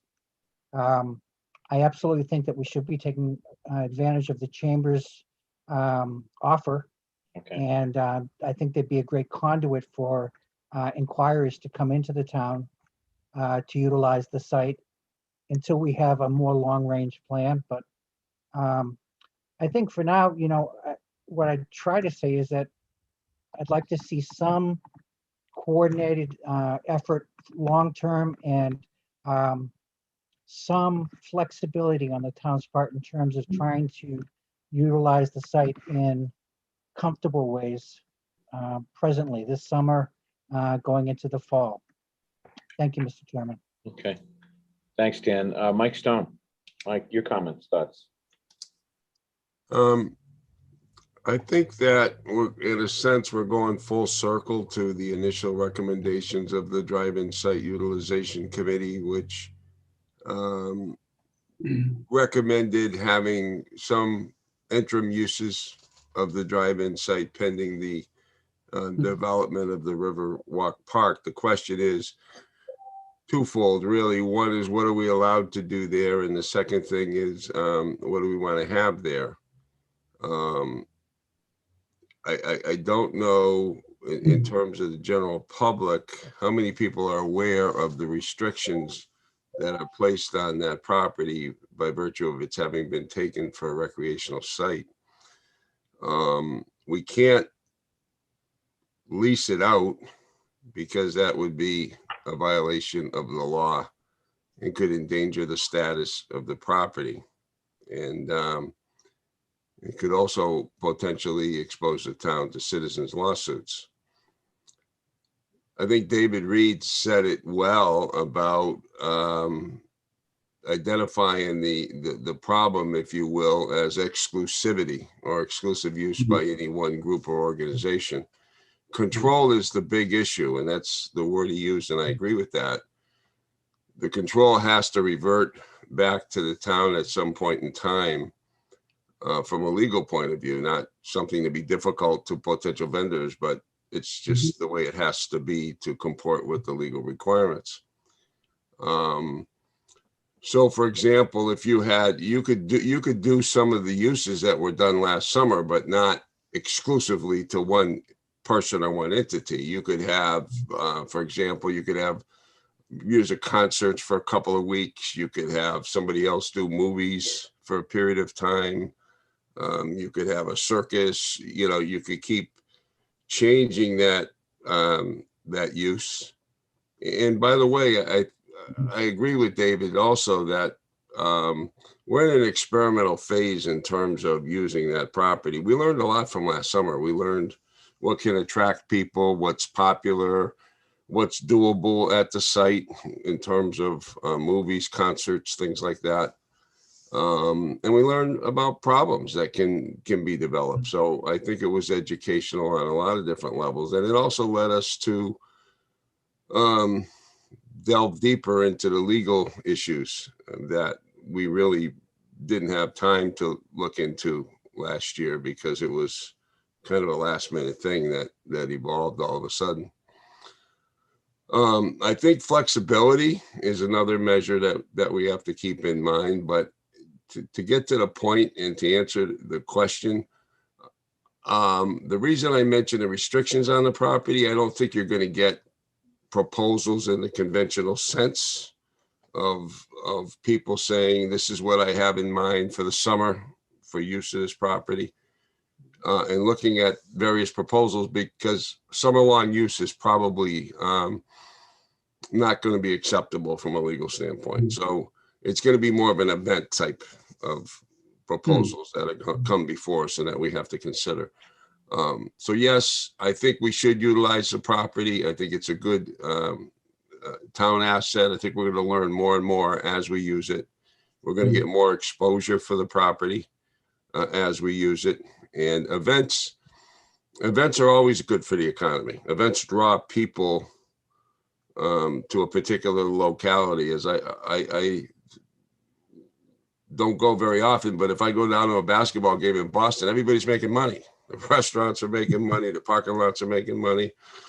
The people selling food inside the buildings are making, everybody, events are what it's all about in terms of bringing economic activity to a particular locality. So I'm in favor of moving forward with it. I know there's problems. We're very early in the development of this property, but that's okay. That's how we're going to learn things. Thank you. Thanks, Mike. Tracy? Thank you. I completely agree with Mike. I think, and Dave, to be honest, I think keeping an open mind, what we think the proposals will be and what might come forward are totally different things. Maybe we're going to find something that we hadn't considered that will be completely amenable to the events, the people that attend, and the neighbors.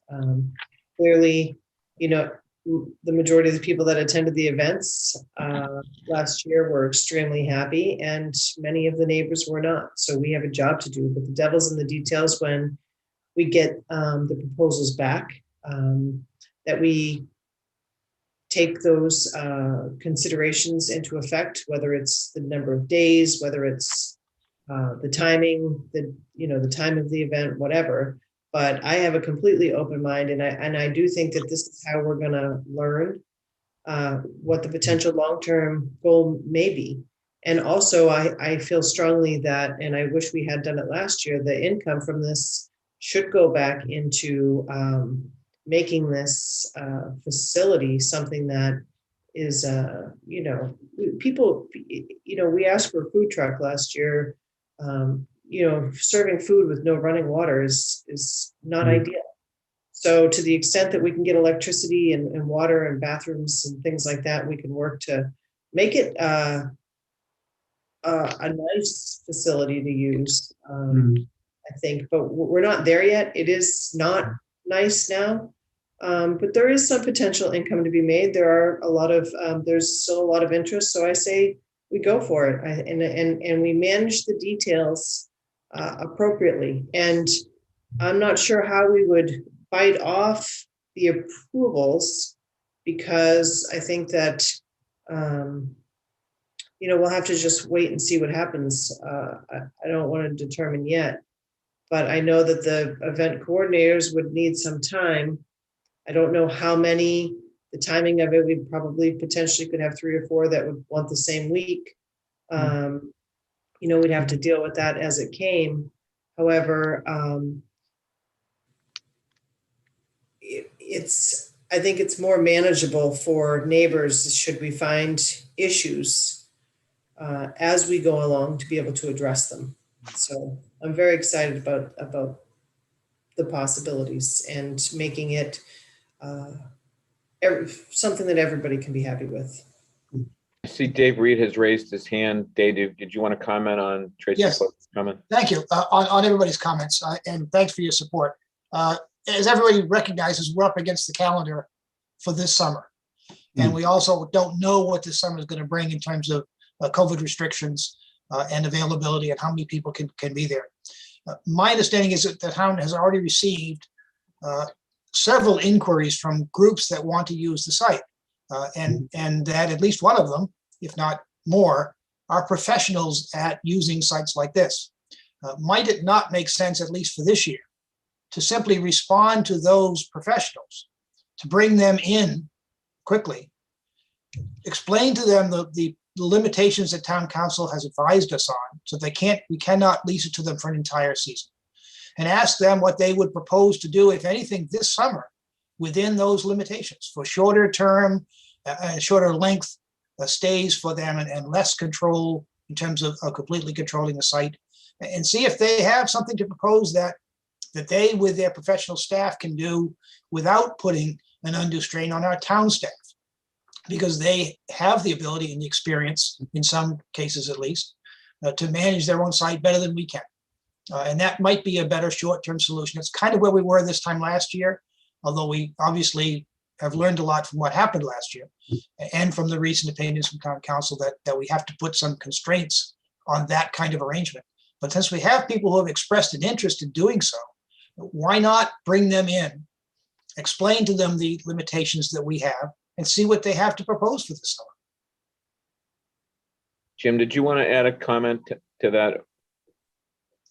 Jim, you got to unmute yourself, Jim. I agree with David. A couple of things. some of these events require some serious infrastructure. I mean, if we go back and we look at what Mr. Epstein did last year in building that venue to be able to provide the things that he did, is a costly process. And it requires almost some exclusive use of the site to be able to set that stuff up so you don't have to take it back down and put it back up. I will say that even with the concerts and the movies that were done, Mr. Epstein did make the site available. I remember the Cape Cod 5 had an event there, and I think the Chamber had a Halloween event there. So it gives us the example that, yeah, you can do a number of events there that are different, as long as we don't make it an exclusive use. But I agree with David that if we've got a group of people that are interested in the site now, let's have a conversation with them, find out what their needs are and their wants are. And then we can kind of decide, you know, are those the types of things we want to do? However, that requires somebody to have those meetings and somebody to coordinate all that stuff, which goes right back to my original comments about project coordinators and who's going to oversee all of this stuff and who's going to make the decisions as to what they can and can't do. That's not our business. That's your business. No, I understand that. Tracy, I know you wanted to say something. Yeah, a couple things. I understand there's been some interest. I think one of the things that made me very uncomfortable last year was we rushed in without a fair process. And I don't think that that's the right thing to do this year. I know time is of the essence, but I think a fair process of putting it out there, those people can apply just as well. But there were people who were left out. And if we do it the way that you're considering doing now, where you're saying the people who have already raised interest, those are the ones we get to talk to. I don't think that's a fair process. So even if we shorten it a letter of interest, whatever, but it should be open to everybody. And I wouldn't want to limit it. That would make me very uncomfortable, because I think that there's some procurement issues with that. And I don't really, like I said, we did it last year because we were told that we were short on time, and we have to have a fair process. I think one of the other things is, you know, and this isn't Mr. Epstein's fault, but that equipment is very, very expensive. So having it open, you know, having, you know, that type of equipment sitting around and having it just open to the public at the same time is, I mean, that's difficult to balance. So somebody would have to be there and manage it. And to your point, Jim, I agree. You know, I always think that partnering with the Chamber is an amazing partnership that we should explore. Ultimately, though, it's our responsibility. It's our responsibility. It's the town's responsibility. So I'm not sure how we're going to balance that, but you're right. It's got to come back to us, because ultimately when the public is looking to discuss their unhappiness or their pleasantries, it's, you know, the buck stops here. So we have to find a way to manage that. I can't hear you, Jim. I said they call us too at 10 o'clock at night. Right.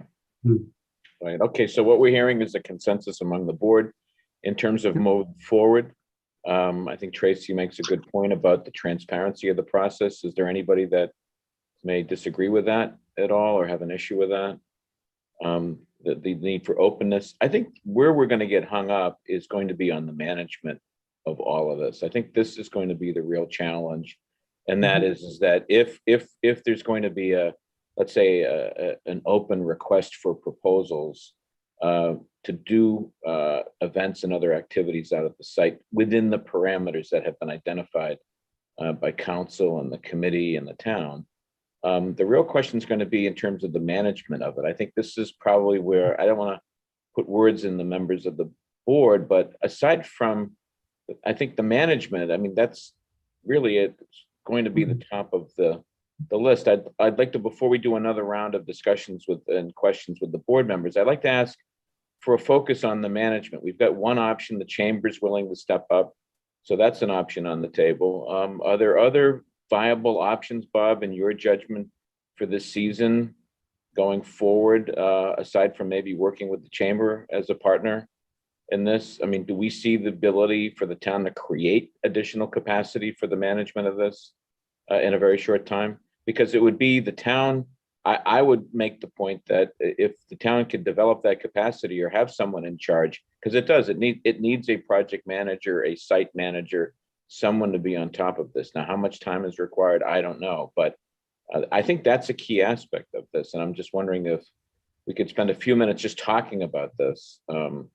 Because I saw what happened last time. The site really wasn't, quite frankly, managed well. Noise complaints came into select board members, drive-in committee members.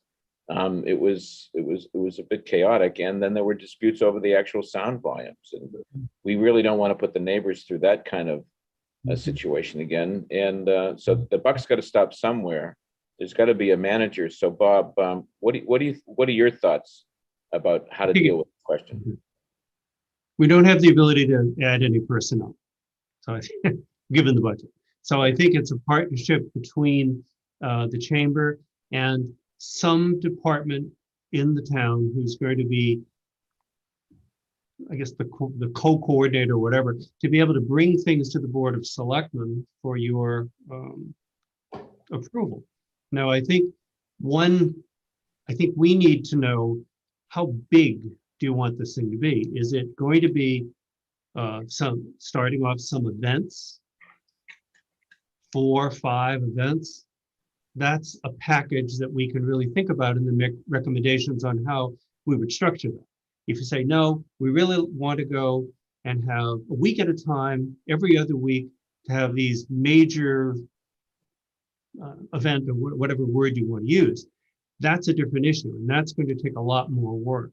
I think and from hearing what some board members have said, if we did it on an event basis, 3-4 days, maybe every 3 weeks, something like that, that may be manageable for me, along with Bob Rittenauer, to put together a package that you could review and hopefully approve, if that's where you want to go. And I think I'm hearing that you don't want to have large events going 2 weeks at a time. You are event oriented, which is much more, we have much more of an ability to control and to manage. Okay. I think that's what you've said. Okay. I see Jim is raising his hand. Karen, before I recognize Jim, did you want to add something to this point? I think Bob got my comment, because I Right. think that how much management's required is directly related to how many events are we talking about. Thank you. Jim, did you have something to add? Just a couple of quick things. I agree with Tracy that, last year was rushed because of time, but I'll point out that it is now March 16th. So we're now dealing with a time issue again. So if we do open this up, I would suggest that you open it up for a short period of time so that any and all inquiries can be looked at in a fair and even manner. Don't drag this out until the end of April, but to address this quickly. One of the things our committee discussed was the funds that were created from last year's events might be something we could consider using for a part-time, short-term project coordinator for the next, I think there's 20-something thousand there. So that might give you the ability to hire somebody on a short-term basis to get us through this year and to start planning on what we're going to be doing in our future. One method of trying to find a way to get that project manager is that fund. Again, we want to see rolled into the site, and one of it might be using project manager now. All right, thanks. Yeah, Thanks, Jim. those funds went into the general fund. They're not, and my understanding is they're not available.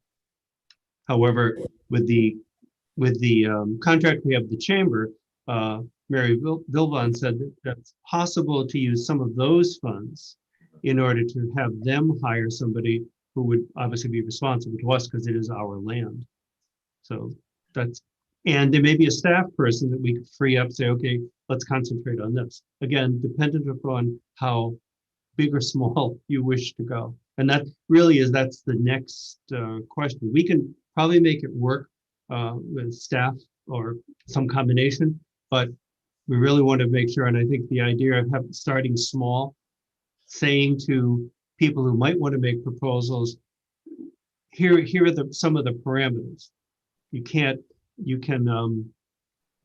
have the site for no more than, I'm off the top of my head, 3 days.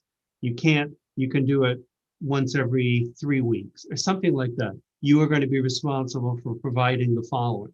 So it's clear up front to someone that, as I think Jim said, you're getting a bare piece of property. And what do you think you want to do? All right, what I'd like to do, Bob, if you don't mind, is rather than go to the next question, let me stay with this issue of management concerns, and invite board members to speak specifically to the kind of site management issues that they think need to be addressed on the management side. So I'm going to go this in the same order that I did in the last round. So I'm going to start with Eric, because I know Eric had some other things to say, and I want to give him plenty of time. Eric? Well, in terms of management, are you speaking, I guess my thoughts would be, and tell me if this was not what you had in mind, but okay. I think, if there is a resource available to hire some sort of a event coordinator, I think that would be very helpful. And I also think we should lean on the Chamber of Commerce to the maximum extent that they're willing to assist us. And, if that means, them hiring the event coordinator, I think that's fine. Perhaps, we're obviously going to need somebody to draft an RFP, putting all these ideas down into an easy to follow and understand format for people who are interested in using the site. So, those Eric, are my thoughts. no, you're asking all the right points. This is exactly it. Feel free to keep going if you've got other ones to. Well, I guess I'll close by saying this, we did nothing with this site for a very long time, and that's perfectly fine. And, probably within the last 5 years, with the exception of last year, the Board of Selectmen took, requests to use the property on an application by application basis. And, we granted permits based on the merits and the presentation. And I really think we're overcomplicating this. Why can't we just go back to that system, granting individual permits on an as requested basis? Jim Saban, has referred to keeping it simple several times. Well, that was simple to do. I don't think you're going to get a big venue that's going to come in here and want to set up for a week and then break down and go away. It's not going to be worth it for them to do that. So, again, case by case basis for people that want to use it, and just keep it simple. That's how I'd suggest proceeding. Okay, that's great. Dan Horgan? I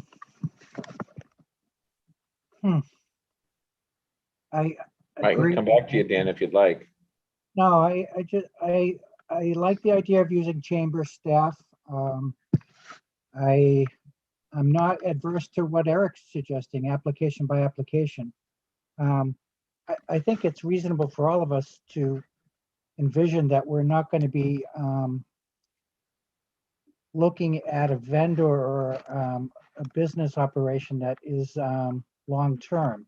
So maybe it's something that can be handled simply by just doing application by application to our committee, or to identified staff member at chamber that we can then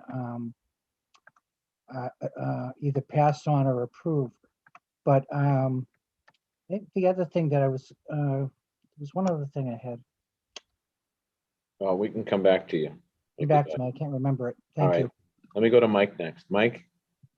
I'm substantially in agreement with Eric, although I do think that David's suggestion of reaching out to people who have already expressed an interest in the property and may have particular expertise in the management component makes some sense too. However, when they find out what the restrictions are on the property, they may very well lose interest. I think people that are trying to get an early footing into this property probably have are envisioning uses that go far beyond occasional uses. They're probably trying to compete for the site for the summer season. And when they find out that, exclusivity is really prohibited based on the legal status of this property, I think you may find they may go away. And we are maybe of necessity left with the application by application pool of potential users. Thank you, Mike. Tracy? Application by application's fine. That's a fair process for everybody to be able to use. As far as a event coordinator, though, whether it's an event coordinator or somebody, I believe it needs to be assigned specifically to somebody within the town to be responsible for at the end of the day, the point person, somebody to work with the chamber, to be able to deal with all the different, help them deal with all the different departments. There's a lot of departments in some of these, police and fire and DPW and building, they all play a part in this, and having one person, we need to identify that person ultimately. Okay. So That's great. Now, is that, Bob, is that helpful in terms of that input for you? Yes, and I think, I don't know how much further you need or want to go tonight. I still think that I would put out something working with the chamber to, not an advertisement so much as saying, we have this space, here's what we're going to provide to you, here's what you can do on an event basis, and then it's an open process, which I agree with Tracy, I think we need to do, so that we haven't picked somebody through some backdoor process. It's an open process. People can apply if they wish, and then I can start to work on that, and then work with staff and the chamber to see, okay, if we're going to have limited numbers, which I think is what you're talking about for this year, who can we have to start this off for the 21 season? That what staff member could devote the time on a weekly basis, working with the chamber, these are my words, not yours, and develop the program. I think that's a reasonable parameter that you've given to us tonight, or to me tonight, to then start taking care of, and then maybe next week, although it may be the week after, say, here's what our plan is, and here's what we're going to put out.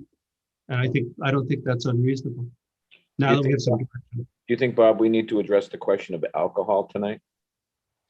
No, because I think, well, you can if you wish. I think if someone comes in and wishes to have, as in the past, on a specific event for 2 or 3 days, that's in the proposal. The Board of Selectmen looks at it, they make the application, you have a hearing, and you can decide on that basis. Because you're not deciding that, well, all summer we're going to allow alcohol. That isn't what you're saying. On a case-by-case basis, somebody thinks they need it, they come before you, and you decide. So Very no, good. I don't know that you need to, I think clearly you're not opposed to it. I think that's important, but it's a case by case. Okay. My view. Okay, I appreciate that. Dan, did you have a comment? Just a suggestion, possibly. Pat Armstrong mentioned earlier that she's already got somebody who's filling this type of role for other sites that the town has that they rent out. She may be a possible resource to help coordinate this type of activity. And it kind of centralizes it. I don't know what the person's capabilities are and whether Pat feels comfortable expanding her role, but that might be one body that could be identified at least. Yeah, it might be a good idea to let Bob and staff and department heads work on that. That's a good point. That's an option. Yeah, that's a good idea. I'd just like to point out how quiet Kyle is tonight. I didn't. Nobody's called on me, but I have handled event proposals in the past. I'm more than happy to continue to do so. There you go. So, And he mentioned that in the past, when people have wanted to talk to the town about an event, I'm kind of the person they talk to, and kind of coordinate with all the other departments to obtain comments and whatnot, I'm more than happy to continue to do that for this season if you guys would like. That's great. You're the best. So Bob, you've got at this point, you believe sufficient direction from the board in terms of how to proceed next. I think we've done the first steps, and I Right. think then it's my responsibility to bring back to you, here's a plan, and here are the people that would staff this thing, and then try to develop a simple, not a request proposal, but at least an option for various event people to come in and say, here's our plan for something for 2 or 3 days. Then the board can consider it. Okay, well, before we break from this topic, are there any other board members that have any other comments? We should be prepared to set aside a special meeting to go through these. Okay. I'm more than willing Once we get to to the point, sure.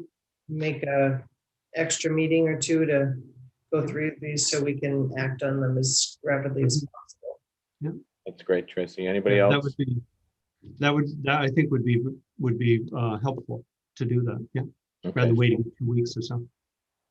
very good. Dan? Just finally, Mr. Chairman, I wouldn't want to lose track of long-term, so I'd like to see this put on the agenda relatively soon to see if we can't have a discussion about, whether we want to create a committee or how we propose to answer some of the issues that have been brought up tonight and try to solve them long-term to really help this to be a coordinated site that, is capable of providing really nice events in a coordinated way. That's a good point. Mr. Anybody Chair, else? if I Eric, may yes. ask one- Go ahead. I think that, given the fact that the property has been deemed for use by recreation, I think it's very important to have recreation involved in this process in some capacity. I don't know what that capacity is, but seeing how the site is restricted to that use, I think their involvement is very important. We can do that. Noted. Yes. Mr. Saban? Just a couple of quick things to wrap up. I want you to all understand that the Drive-In Site Committee and the efforts of Karen and Kathy and Kyle are to continue to move forward with the permitting process and to move forward in the development of the site. I don't anticipate that next year we may or may not have the ability to do the short-term events because we may be shovel ready by then and No, we understand that, Jim. Thanks. that in the long term. So, Yep, thanks. All right, thanks, Kyle. You can take that down, Kyle. All right, is there anything else with respect to this topic that we need to go over? Board members, Bob, you're set? Thank All you right. very much. Then think we'll that's good. wrap Yep. this up. Thank you. Thanks, everybody. Jim, David, Thank you. Pat, Good night. Kathy, Karen, appreciate all your help. Okay. Let's move on to the other special topic for tonight, which is Dennis Pond and Grays Beach operation update and a possible vote. Bob, the floor is yours. Well, I think we have some people who would like to make a presentation. You have a memo in your packet. We started this through the efforts of Amy Howell, bringing a group together that I participated in to see what were the problems last year, what are some options to take care of them. The options that are listed, you can do some of them, you can do all of them, you can do none of them. But I think it's time to be starting to have serious discussion of where you want to go with any controls on these two areas. So I think Jeff Colby and I think Amy Howell are going to be leading the discussion. Is that correct? Amy or Jeff? And Pat Armstrong is here for backup. And I think Chief Frederickson was going to be in because the deputy is off this week. So we moved up a notch and we got the chief to, if there's a police question. So Great. Okay. So is that okay, Amy or Amy, can you speak? Amy Yes. or Jeff? Can you hear me? We can. Yes. And now we have some up. We've seen you. Okay, there you are. Now we can Can't see see you. Jeff. I'm here as well. I don't know what's going on with my camera, but I'm certainly yeah, sure. available. Yeah, so I think, yeah, whoever, as we said, we have, obviously, I see Chief Frederickson, Carl as well, and Jeff. All right. I had pretty much started it off just because of everything that came to head last summer, if you guys remember. I think, obviously, I've only been here a year and a half, but I think it's been an issue from what I've understood from Pat, and she can kind of speak to the history as well. Grays Beach has just slowly become an issue, you know, in the last 5 or 6 years, and I know it's been brought to your attention for the last 5 years or so. So just real quick, I'll go over kind of the issues and you guys can see it. I think you guys have the paperwork. So obviously parking, the big issue is parking along Center Street. So Bass Hole only has 86 spots in it, and it has repeatedly over the years been promoted as an amazing spot in Yarmouth, a free spot.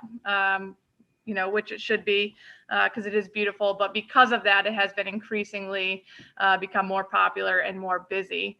And so with that, typically on the weekends, it fills extremely early and parking extends out onto Center Street.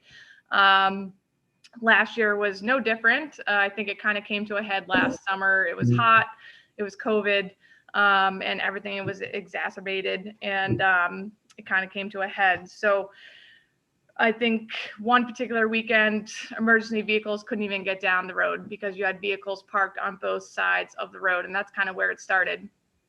With that, there's kind of been a lack of enforcement of that illegal parking over the years. One side of the street is allowed kind of some parking, not much space, and the other side is illegal with those signs that are repeatedly torn down of no parking and tow zone.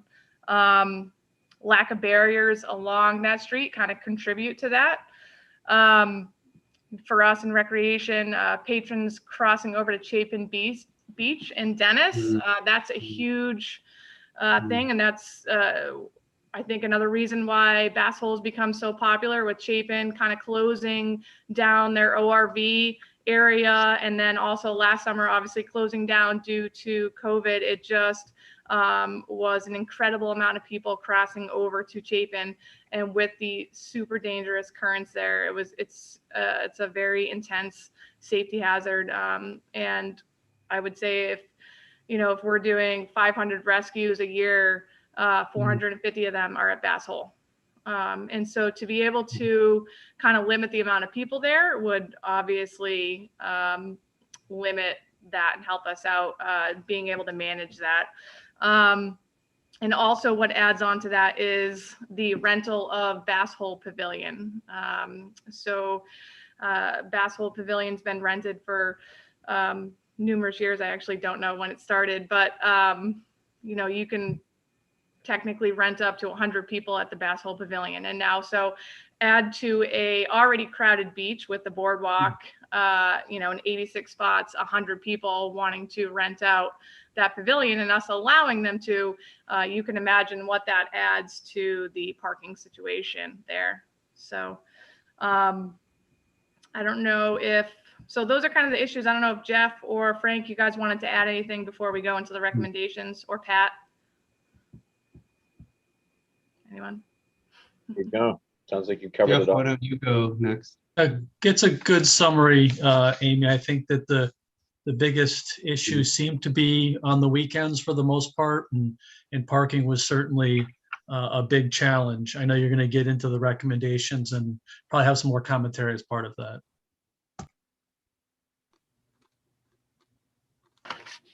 Yeah, having the only staff really on duty during the summer at that location, the recreation department through the lifeguards have had some significant challenges over the years.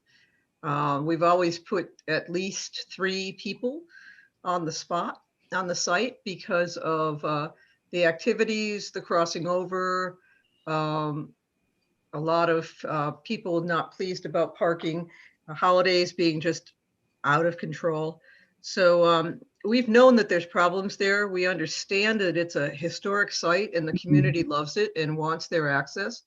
We know that there's a strong group within the community that feels that, North Side only beach should be free. And we've addressed this issue on at least 3 other occasions, and the decision has been to leave it alone. But it's getting to a point of concern that we bring it once again to the board, knowing that we as professionals trained and living it day to day know what concerns there are there, and we're looking for your advice and your support to do something to protect not only our residents and our staff, but our visitors as well.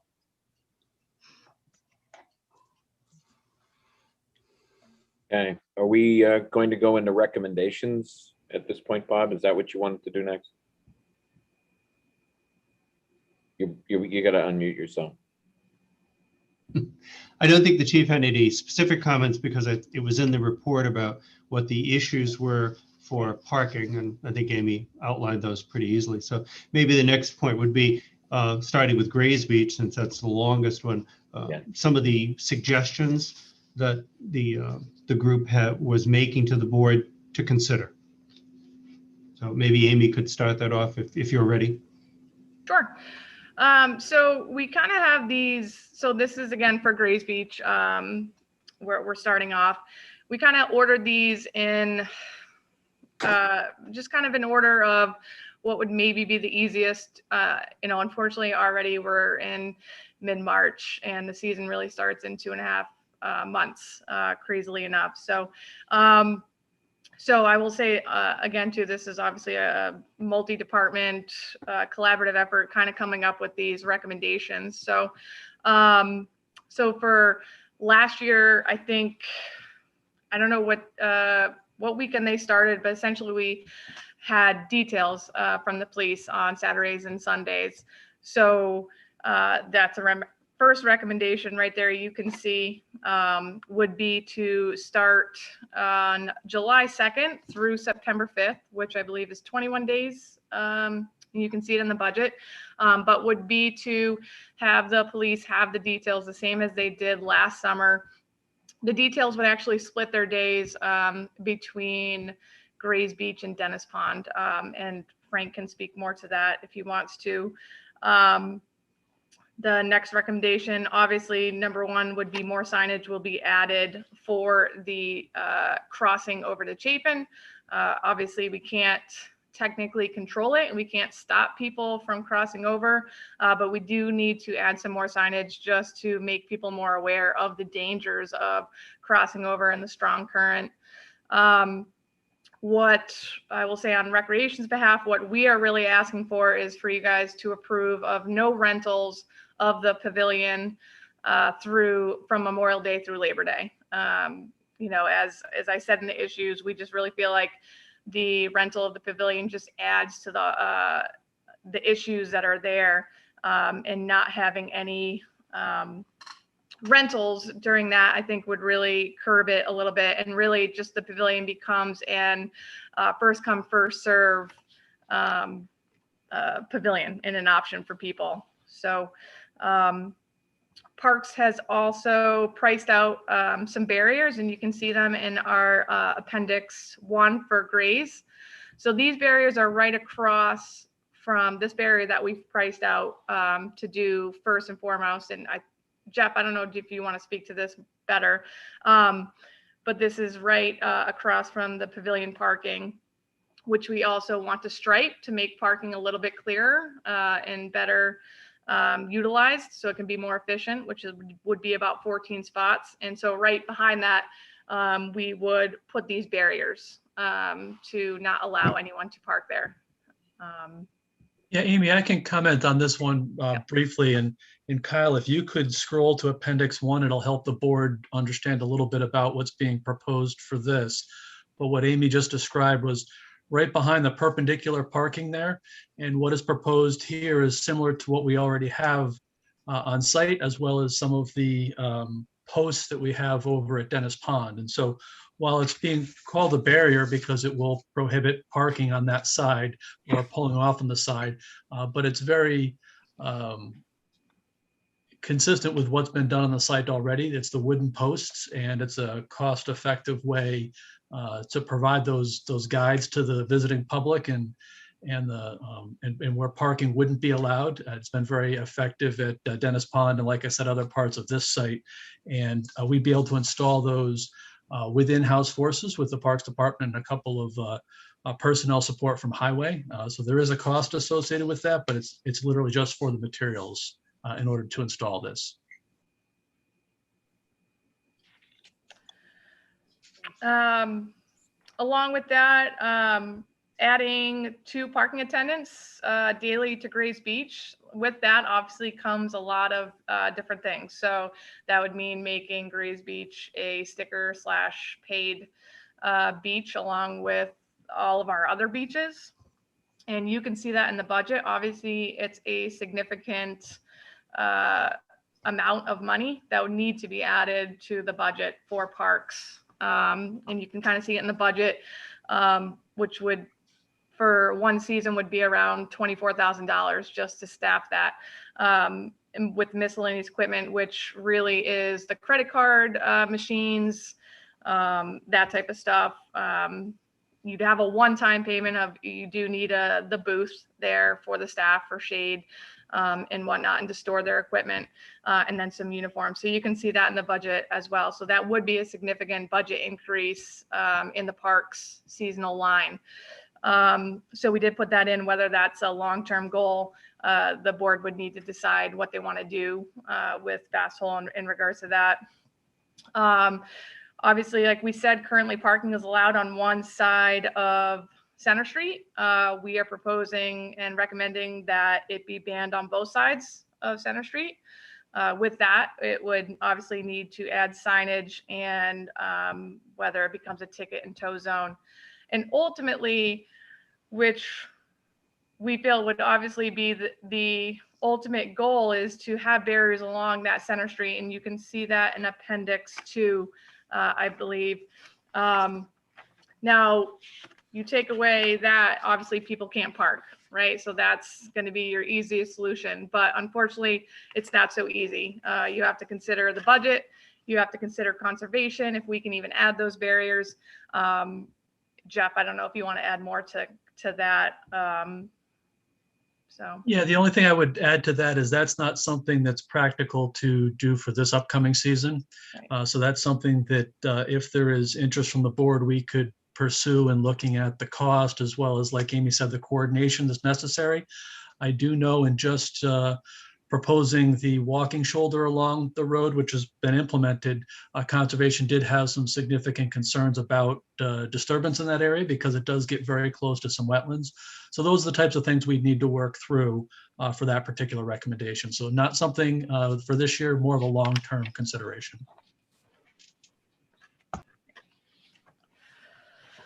So that's kind of all we have for Grays Beach. Do you guys want to talk about Grays Beach before we move on to Dennis Pond? Yeah, I think it might be a good idea just to stop at Grays Beach for the time Okay. being. And unless board members have an objection to that. So let's do that. Let's get some comment and reaction in terms of the problems and recommendations for Grays Beach. I'm going to start with Mike Stone. Mike, do you have any comments or thoughts? It seems like the real problem here is parking, and turning it into a paid beach is really, I think, an effort to control parking rather than offering the public amenities of a beach as you would expect to find them on the south side. Aside from the boardwalk, Grays Beach isn't really at the same level as the other public beaches, I don't think. Unless you like to be cannibalized by flies, it's just not, and it's the seagrass is growing and taking over the beach, and there's going to be conservation issues that kick in with any efforts to reclaim portions of that beach. So I don't know. The concern I have is I think you're trying to address a parking issue under the guise of a a paid public beach format. But I don't have any, I haven't drawn any conclusions yet. Those are just my instinctive responses.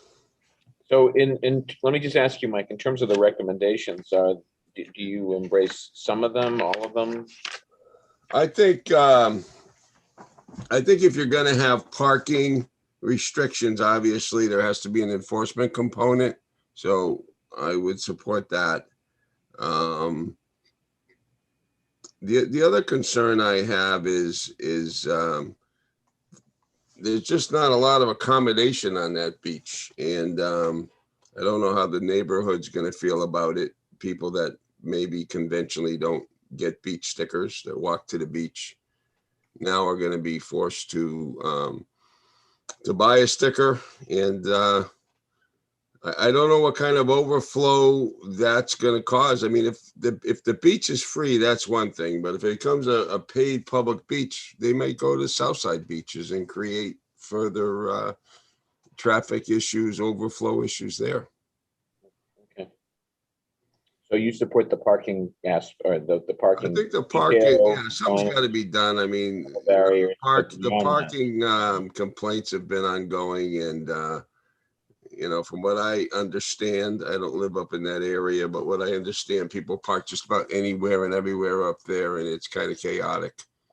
And that has to be addressed, obviously, but I'm just not so sure that turn it into a paid public beach is the answer. And I don't know how cost effective that's going to be, because I don't know how many people are going to be willing to spend the money to go to that beach as a paid beach.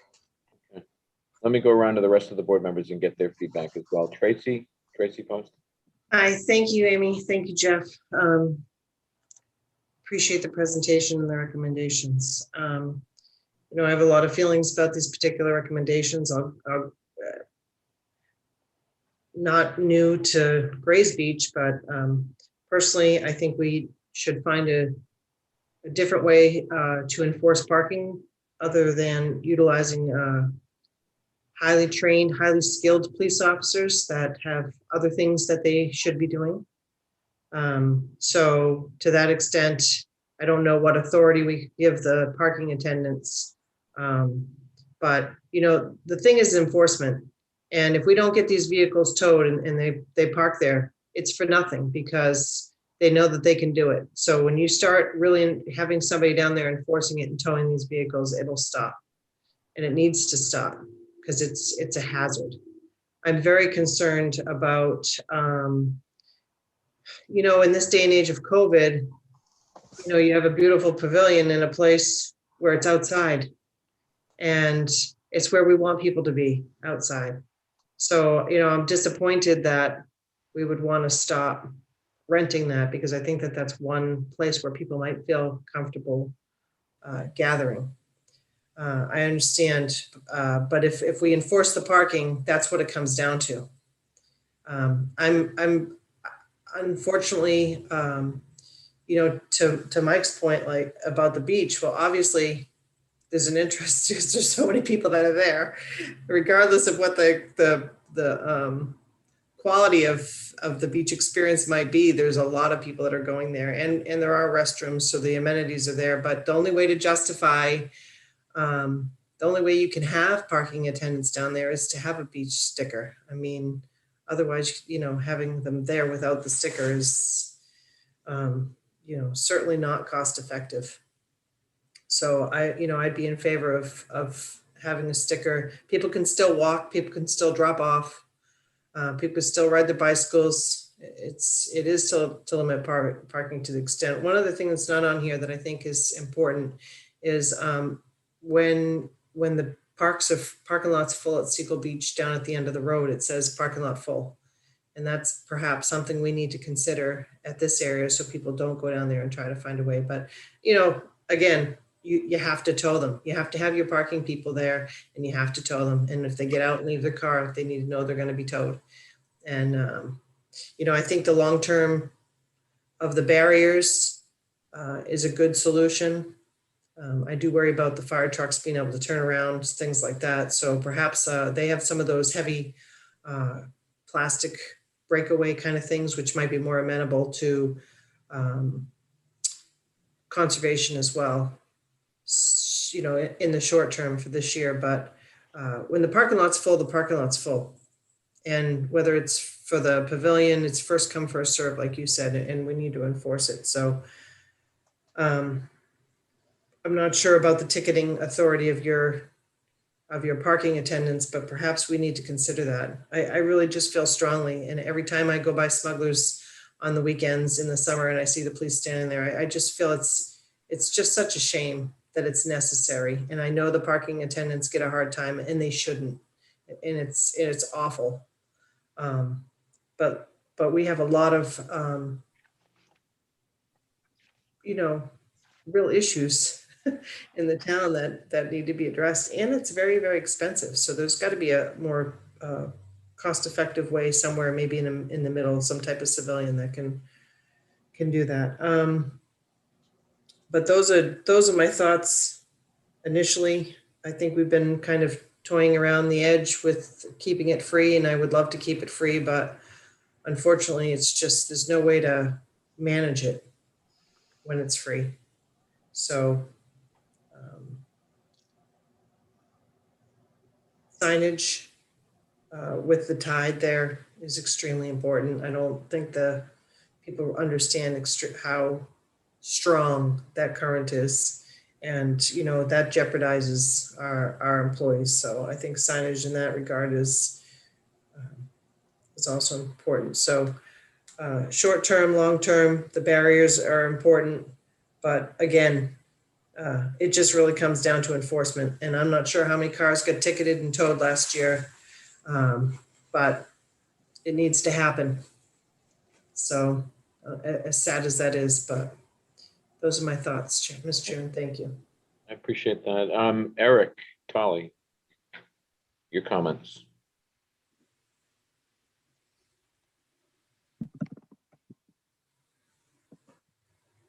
You're Eric? muted.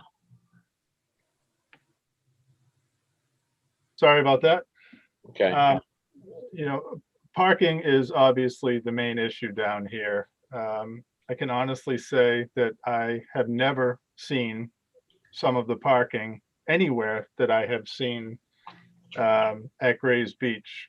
The things that people will do just escapes all logic.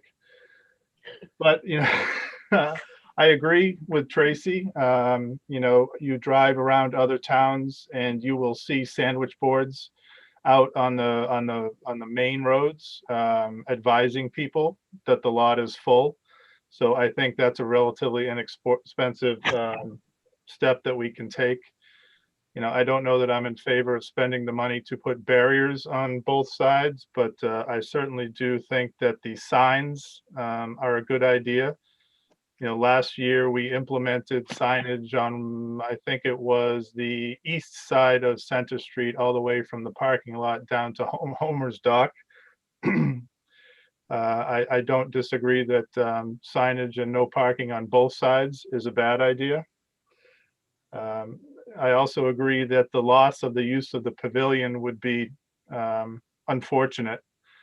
And to the extent that there is a way to make those parking spots for the specific use of the pavilion area, you know, I think obviously people won't pay, if they're not going to pay any attention to no parking signs on Center Street, you know, they'll probably pay little attention to signs that indicate that those spots are for the specific use of the pavilion.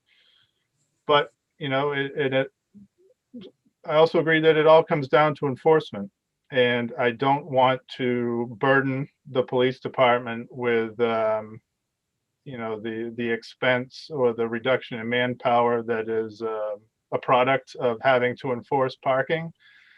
But, you know, the only way you're going to change the behavior is to penalize the behavior. Anybody with children knows that. And some of these people parking down there, I don't think are as smart as children. But that's the way to do it. It's got to be a full-on, consistent effort to ticket and tow as needed. people who are inclined to disregard no parking signs. That's probably the simplest and least expensive way to do it. And again, don't want to burden the police department. I don't know what authority other entities might have, parking attendants and such, whether or not they have ticketing powers. I can't speak to that. Maybe the chief can. But again, that's the only way you're going to change the behavior. And currently the behavior is dangerous and it's crazy. So those are my thoughts. I'm not in favor of spending the money for barricades. I think the signs are the least expensive way to go for now, along with a very aggressive ticketing campaign.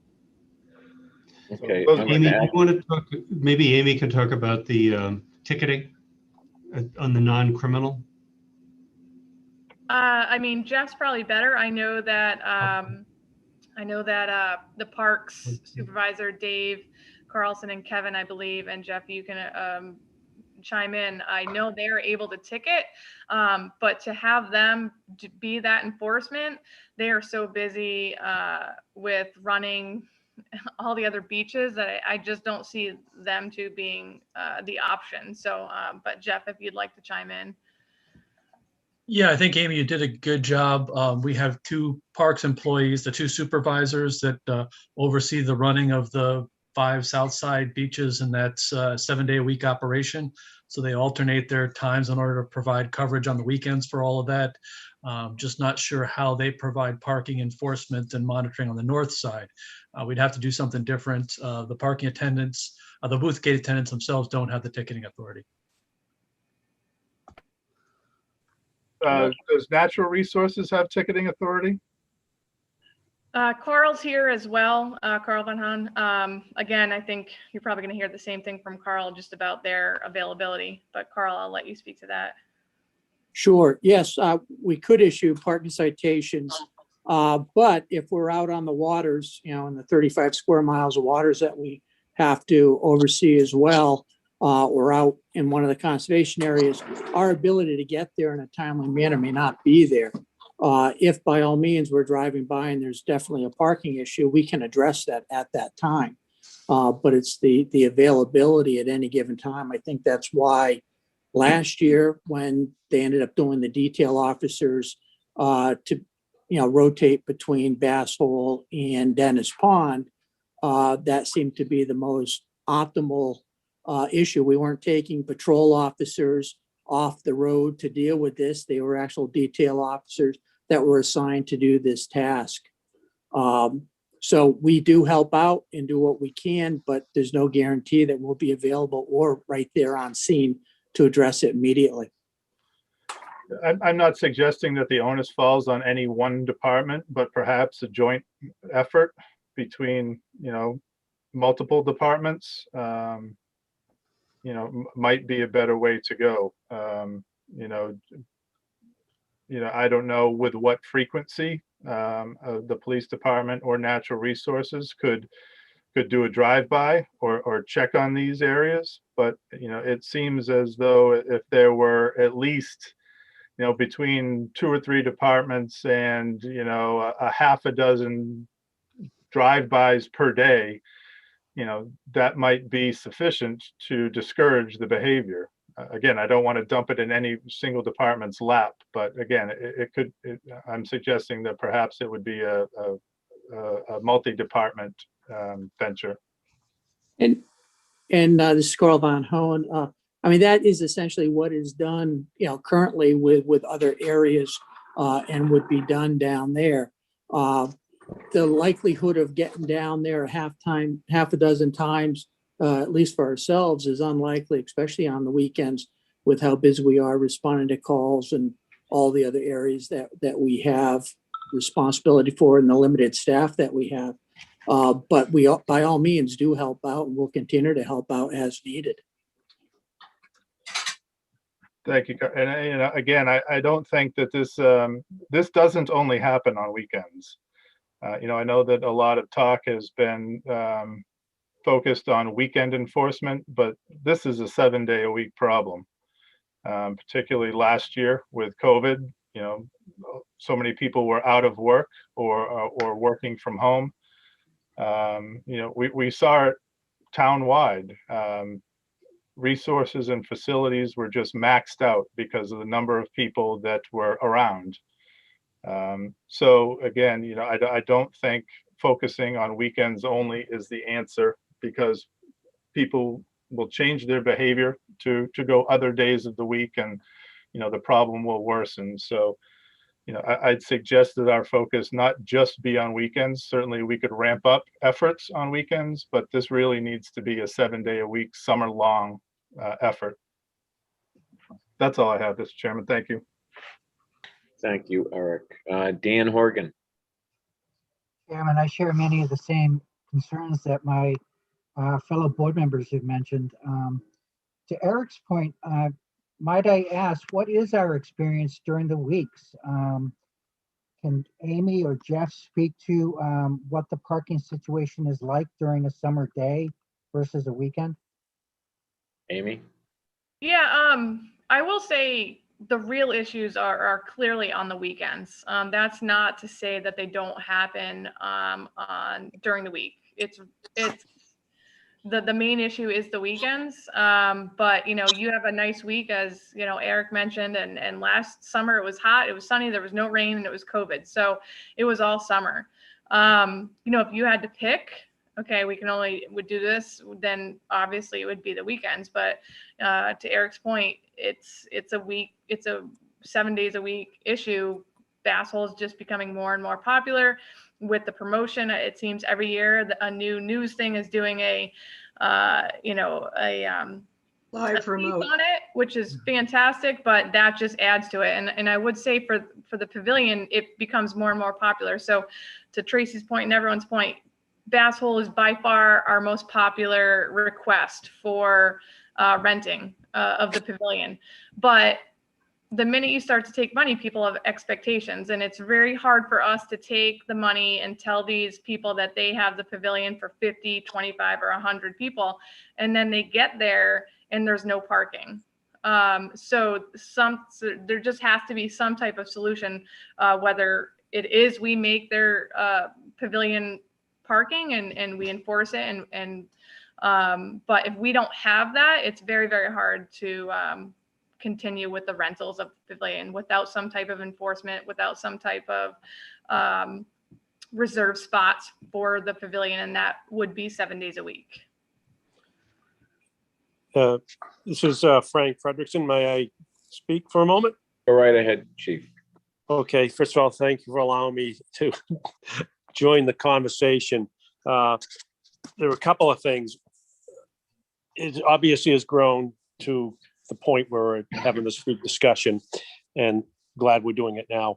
But it really comes down to doing the enforcement, and having the police doing the enforcement makes a difference because of the visibility, and we can tow the cars if they don't move.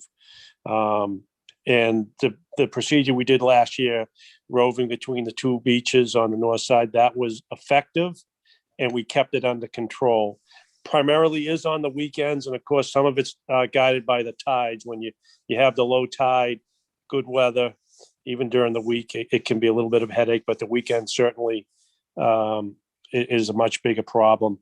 As far as what became very apparent when we first started assigning people there was that the pavilion being rented was a significant issue with the excess of vehicles, like Amy spoke, that there's an expectation that they can park and there's no parking. So I have to recommend that we got to maintain the enforcement and start right at the beginning of the year and keep it going. And we got to try to do it as efficient and as less cost as possible. I mean, we've also, over the years, we absorbed the doing on the south side, Smugglers Beach, having an officer down there. And it is necessary there only on the weekends because of the traffic that builds up when it's full and it gets out into the road, and the attendants just can't handle that. And we get to hit all the beaches. But focusing on Bass Hole, we have to maintain the enforcement and also, you know, you have some work to do as far as the parking regulations on that. I know we changed them a couple of years ago. There's parking on one side as Selectman Tully said, they'll find ingenious ways to beat the system. So we got to make it no parking on both sides. And if we hit it hard and early, we can do it. And I don't mean to be like over enforcement, but just being visibly present. And generally, if we're there to just in uniform and recommend that, hey, you can't park there, they go away. Mr. Chairman. Thanks, Chief. Pat? I think everyone is painting a really clear picture, and most of you know the reality of this area. Last year, when we spoke about enforcement in beaches, the board recommended that we just step back and let people use their best judgment. And as that we did, and we had some good options and some difficult times with that. I know that there's COVID money available that if, first off, that this will not add to the police department's budget. These details will be paid for out of the receipts from the beaches. So that's another cost that will come to revenues in order to have this enforcement. But if this was COVID related, which I believe it is in terms of distancing and not overloading the area and safety, then that might be paid for from some of these new funds that are coming in. So budget-wise, we can consider that. I also know that it's getting more and more difficult to hire guards and to have staff that are willing to be here and to be at those locations because of the crowding and some of the challenges that it causes up there. So if we want to retain good staff and keep them and support them, we need to address these issues for them, especially the youngsters that work for us in the summer. That aren't full timers. we need to show that we understand the situation and that we're willing to address it. And if we go piecemeal through these recommendations, though, you certainly have the ability and the right to do that. You know, we put this together as a full plan, not a maybe or more or this or that. It was the whole plan that we were hoping that you would consider tonight, because it was the whole plan that made the sense. And if we didn't do one or two parts, then the others really wouldn't have the outcome we were hoping for. So it's all or nothing?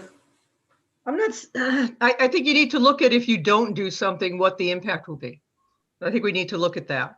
And we talked about that as a group, your staff. You know, we had Dave Carlson, who runs the booths and has done it for 20 years within parks. Bob was there. We all talked about the different pieces and parts. And, you know, we put this together as a full plan. And if you want to cut something out, then we need to honestly tell you what we feel the impact of that will be. Got it. Dan, do you have anything else? Yeah, so I guess I'm supportive of the police officer. I had the same questions about using a police officer in this role, but we know what people can be like with people who don't carry that air of authority of a police officer. So, and you know, I like the idea of just targeting weekends. It's a moderate way of going at the problem and trying to address it, and hopefully you can get by with just the weekend coverage. Unfortunately, I do believe it's necessary to have stickers, paid stickers at the beach. It helps us. Really, I think earlier on we had some comments that we were getting even some other residents from other towns parking down there to use Chapin Beach to cross over.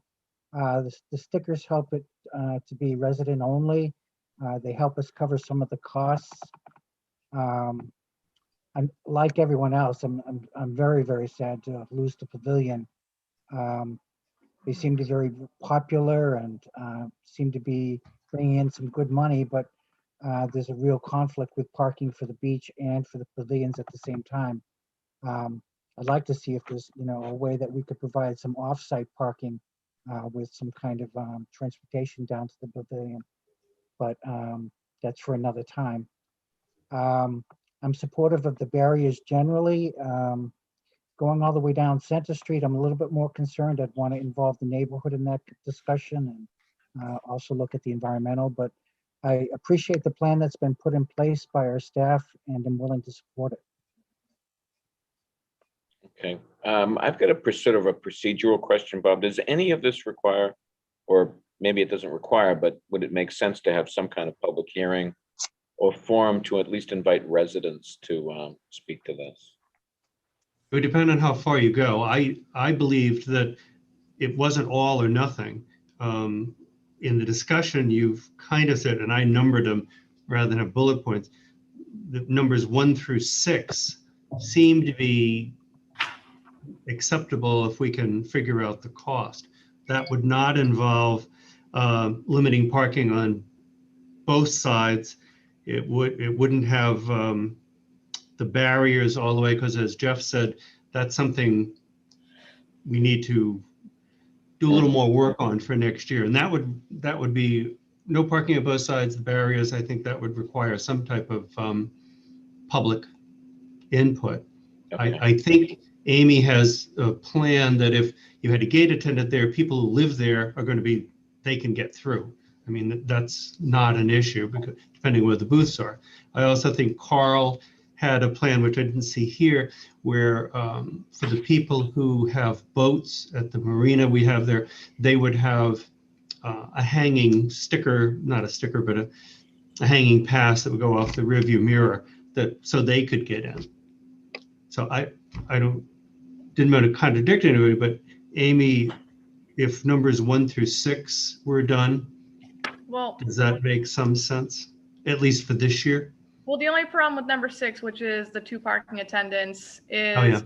that means you're deciding to make it a pay and sticker beach. Okay. Now, I don't know what procedures need to happen to make that go through. So, and also the significant budget increase to the park seasonal line for adding those. So, so 1 through 5, I think, is if you're looking for the most feasible budget-wise and to accomplish our goal. 1 through 6, if you really want to shore it up, obviously, but just know that adding the 2 parking, you know, what comes with that, and that is turning it to paid stickers, which then I think you probably, I think you would get a lot of feedback, both negative and positive, from the public on that front. So. Would doing 1 through 5 get you at least most of the way?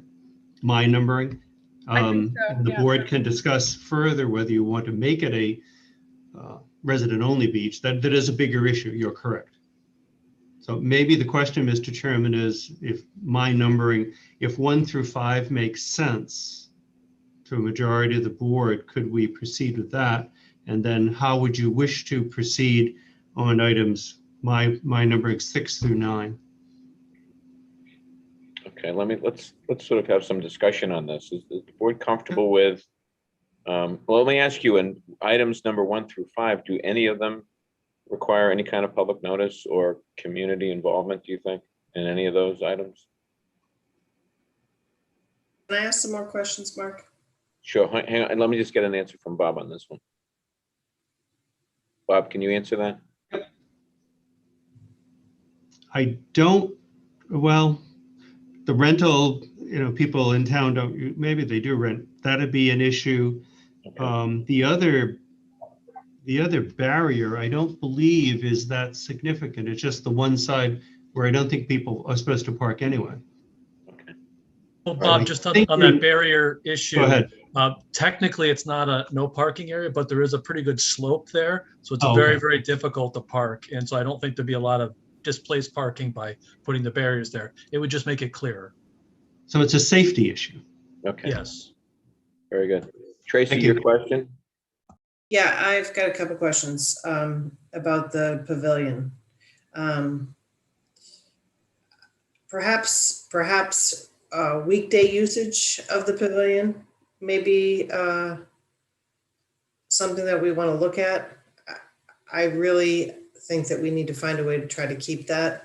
And I think we should encourage carpooling to the extent possible and let them know that it's first come, first serve. That would be my opinion on that. I'd also like to know from Frank that there's a lot of other towns that do have parking enforcement agents that aren't full police officers. I understand what he's saying, but you know, budgetarily for the Parks Department and Recreation, those details aren't cheap. And if we could try it with a parking enforcement agent that had the authority, I know a lot of other towns utilize that and they don't utilize their police officers. So I'd be interested in, we have to realize too that that this isn't an issue just here. This is an issue that occurs in a lot of places of town, and we really need to start looking at a parking enforcement person. Mm-hmm. Okay. So on items 1 through 5, so we Mr. could. Chairman, I think the chief can give that answer if you wish. All right, go ahead, Frank. Okay, yeah, there are some towns that do have parking enforcement officers. Some of them have handicap and enforcement. There are different ways to do it. And it's almost different in each instance. But in an instance like this, where it's the volume is so problematic and it's somewhat unpredictable, where you have a lot of people that keep coming that don't know the rules of where to park. They just know the boardwalk or the beach, and the reputation gains momentum throughout the people who come. That I really believe it's our presence that makes a difference. And to make that point is, a lot of times we don't even write citations when we're there because they just stop parking in the wrong spots, or we just let them know, hey, you can't park there. Now, could someone other than a police officer do that? But our presence does that. But I do think that we have the ability to do this with some of our existing patrols. Not that I volunteered or just assign somebody over there, but I think we could supplement some enforcement with our existing patrols, and then have a little bit of addition here and there. I think it will be wise to do that. And with all indicators are that this will be probably a busier summer than last summer. So I got to believe that we need to be a big part of what happens. So I don't know that a civilian at this point would be the right answer, but it's potentially something we could do that could take care of a lot of the areas throughout the town. But Gray's Beach is a big issue, because it also lends to the safety of the pedestrians in the area, and the complaints we have for speeders up and down. And a lot of it's just the volume of traffic that comes there. And if there's an understanding, or we grow an understanding that there is limited ability to park there, maybe we would not get as many people heading down there. Thanks, Chief. So in addition to items 1 through 5, the other sort of low-hanging fruit items that have been mentioned, at least that I've picked up, Bob, one is to have some kind of signage to alert people that the lot is full. Did you get that? Yes. So we can add that in. That made sense. And then there was a recommendation that Carl, I think, had regarding enabling boat access. Yep. I'm not sure I completely understood that, but I would want to make sure that we don't lose sight of that one as well. They have a parking area. The way, and it was suggested at the internal meeting, the way to control it would be to have a hanging card from the rearview mirror that says they have a slip, and then they could park in there and they wouldn't be ticketed. I think that was the purpose of trying to get some control, similar to what is used in other towns. Rather than a sticker, it would be something else. Okay. And I think, Mr. Chairman, before you take it over, Tracy Post had some other questions. I'm sorry, Tracy. No, I just wanted my points about, I'm not necessarily on board with your 1 through 5, the way that you see it. So I just want to make that point known. Do you want to add another one to the 1 through 5? No, I talked about the pavilion and how I feel about that, so. Okay. Well, on the 1 through 5, on the pavilion question, the renting of it, you're suggesting what, having it rented on weekdays? Is that it? I'm trying to find some common ground there. Correct. Some better, well. One other question while you're thinking about that, Amy, did the Board of Health weigh in on whether we can even rent this, given the restrictions? So I just thought of that. yeah, I mean, it's a discussion that Bruce and I have had in the last week, only because as of March 22nd, as if I'm sure you guys have seen, Baker has upped all the event rental numbers. So as of on Monday, technically you can have 150 outside and 100 inside. So as you can imagine, all these people that have been put off for the last year are calling us left and right. And you know, obviously Bass Hole is a is the number one that they're looking for. I will say, again, to be able to do it, especially on the weekends, I think during the week, I think that we could work with that and make it work.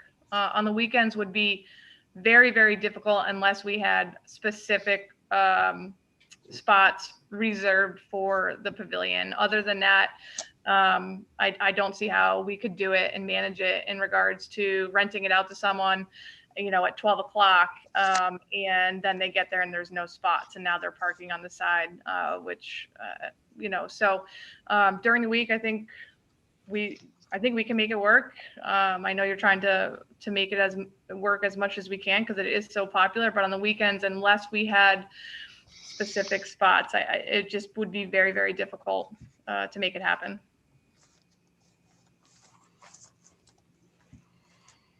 So Tracy, is there a specific revision there or proposal you want to make? I did, Mark. Okay, and that is to allow it to be rented on weekdays. Correct. Okay.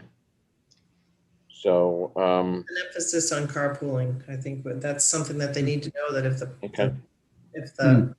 that's something that they know they rent when they rent it, that potentially they may have to carpool or drop people off. And that's what they should know. But, you know, not allowing it, we're going to force people to rent Flax Pond, which is a great venue, but it's inside. Yeah. You know what I mean? I think that this is an outside venue that I think that there's a reason why a lot of people want it right now. I think it's a comfort level. So I will say we do tell people that, and everything, only because everything we rent is a public park. So that is made well. But we do have pavilions at Flax Pond outside as well that we do rent through the summer. So okay. So let us just, for the purpose of moving this along, let's tweak that language to read as Tracy Post recommended. One member of the board. I don't know how the rest of the board feels. I'm going to ask if any board members have an objection to that on these recommendations. Mike, do you have any? Eric? No, I mean, my only comment would be, how do you rent that pavilion out and have people go there only to find there's no place to park? I mean, how would you feel if you paid money to have a family gathering or a picnic or a work function, and you get there and every single parking spot is full and the road is lined with no parking signs? You can't have it both ways unless that parking that is in front of the pavilion is dedicated for the pavilion. It's not going to work. Do you want to respond to that, Tracy? Me too. I'm sorry? They're going to need a beach sticker or pay to park when they get there anyway, under this proposal. So. All right, so let's then, so I have an objection from Eric in terms of changing that recommendation. Anybody else? I don't see where a beach sticker or pay to park is in the items 1 through 5. No, I don't see it either. Right, that's item 6, and that wasn't included. Right. So we're just focused on 1 through 5 for the moment, because that appears to be, that's where there's the most consensus on the board, at least based on some of the discussion. So I'm just going to leave the language as is then, as it's printed, 1 through 5. And from what I hear from Mr. Lawton, that we don't have to have a public hearing or some public discussion on this. So beyond what we're doing tonight. So I'm going to ask for a motion to approve recommendations 1 through 5 presented to us. I'm sorry, Bob? Just one question. I think you made a change in the pavilion that it was going to be available during the weekdays. I think that was no, but Eric objected to that, and I'm sorry. unless someone wants to make a motion and we'll just put it to a vote then we can certainly do that. But I'd like a motion and I'll entertain an amendment to the motion that would, if Tracy wants to offer an amendment to the main motion, I'll certainly authorize that or allow discussion on that. I want to make sure that we get this, at least make progress on this. So is there a motion to support recommendations 1 through 5? I'll make the recommendation, Mr. Chairman. All right, is there a second to that motion on adopting recommendations 1 through 5? I'll second that. Okay, I have a motion and a second. I'm gonna call roll call. Mike Stone. Aye. Dan Horgan. Aye. Eric Tolley. Aye. Tracy Post. Nay. Chair votes aye. Now I'd like to revisit this item on the renting of the. Would you like us to consider a motion to amend that or revise that, Tracy? No. Okay. Very good. Nobody made any comment about it, so. Okay, items 6 through 9, Bob. What are your recommendations in terms of those? Should we put those on the floor for a discussion further, or should we put them off? I believe that 7, 8, and 9, it was discussed that those may not be ready for this year. It may be difficult to do this year, especially the barriers. I think Jeff has said that's going to be a problem. Right. And then I don't know if you're ready to have a hearing to prohibit parking on both sides of Center Street. Maybe you are. Why, That Bob, would be- why would we didn't have a hearing when we banned it on one side. Why would we need to have a hearing to ban it on both? I think right, you have to have a meeting and a vote to change the traffic rules and orders. It probably is not a hearing, but it would be it would be a public item on your agenda if you wish to do that. You're right, it wouldn't be a formal hearing. You're correct. So we would have to post that. So one option here is to post items 6, 7, 8, and 9, right? Mr. Chairman, Well, I'm supportive of moving item 6 now. You support moving on it and acting on it now? I do. I'd make that motion. I think that requires a public hearing and public notice, doesn't it? Well, all you're doing is you're adding parking attendants and requiring a sticker. Okay. So we want to do that without Publicly, you may want to have something because you are changing that from a free beach to a sticker only beach, or to a sticker and charging beach. So you may want to go that extra step, and you do have time. Rather than just have complaints. Yeah, I mean, again, you may want to withdraw your motion. I think there may be some value in inviting public comment on those further recommendations, posting them on our agenda and making sure that whether it's a public hearing or at least allowing the public to speak to those might be a good idea. Okay, that's fine. Okay. So Bob, you're going to have to guide us as to when we need to revisit or bring those up and which one of those require. Maybe the question is, Jeff, I don't think you're ready to do the barriers along Center Street, are you? Even this year? So 9. Not this year. Okay, so 9 we wouldn't do. Okay. So maybe Amy and Jeff, 6, 7, and 8. Are you ready to proceed with those at a meeting in 2 weeks, let's say? Yeah, I think you have all the information you need at this point. I think it's just a matter of the public input. Right. I think everyone agrees that that's important to get public input on this, and we know we'll hear from the public. So, Mr. Chairman, would it be possible to take a vote on 7 and 8 now so that we can get those moving? Oh. Is there any? Okay, then let's. I think your suggestion is a good one. So on 7 and 8, do you want to make a motion, Eric? Yes, sure. I would make a motion to adopt, bullet points 7 and 8 so that they can be implemented in time for this summer. Okay. Do we have a second? Didn't we just say that we had to have 7 and 8 don't necessarily require. the parking allowed on one side? It's not a public hearing, but you would have to have it on a separate agenda. I think what you're doing now is saying, yes, you want to proceed for me or whomever to get it on an agenda so that you can vote to change the traffic rules and orders. And the reason I'm not proposing 9 is because I would like to see if signage will help the problem. Barriers are not attractive. So, I'd prefer to see if we can solve the problem without going to that extent. So that's why I specifically left it out. Okay. Okay, so we have a motion. Did we get a second on that? Dan, did you second that? No, I did not. So the motion, I guess I don't understand, is just to have another meeting? Well, the proposal is to put it on as a formal agenda item to adopt a change in the traffic rules and orders to prevent parking on both sides of Center Street in those areas, and to determine whether you want it simply as no parking or no parking tow zone. Those are the two questions you would have to talk about and then adopt as a change to the traffic rules and orders.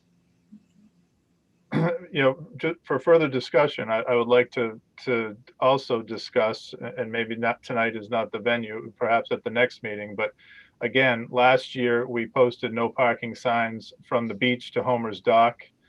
I'd like to know if that is the plan for the east side of Center Street again this year. There's not a lot of opportunity once you get past Almshouse Road, because that's the mark right there on the west side. But I don't want to. I think that it should be from the beach all the way to Homer's Dock on at least the east side, and then perhaps the west side from the beach to Almshouse. But those specifics can be worked out in the public meeting. Okay. Did you get that, Bob? Yes, sir. So we have a motion. I don't have a second yet. Do we have any second? I'll second it.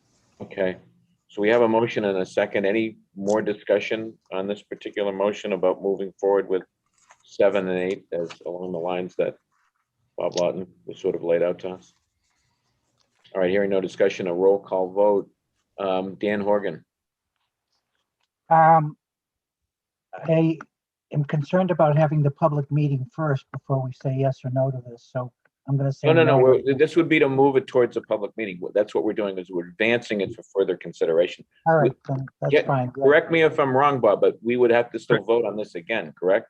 Yes, you have to vote to change I the don't traffic. understand how this is any different than 6 was. 6 is an expense item.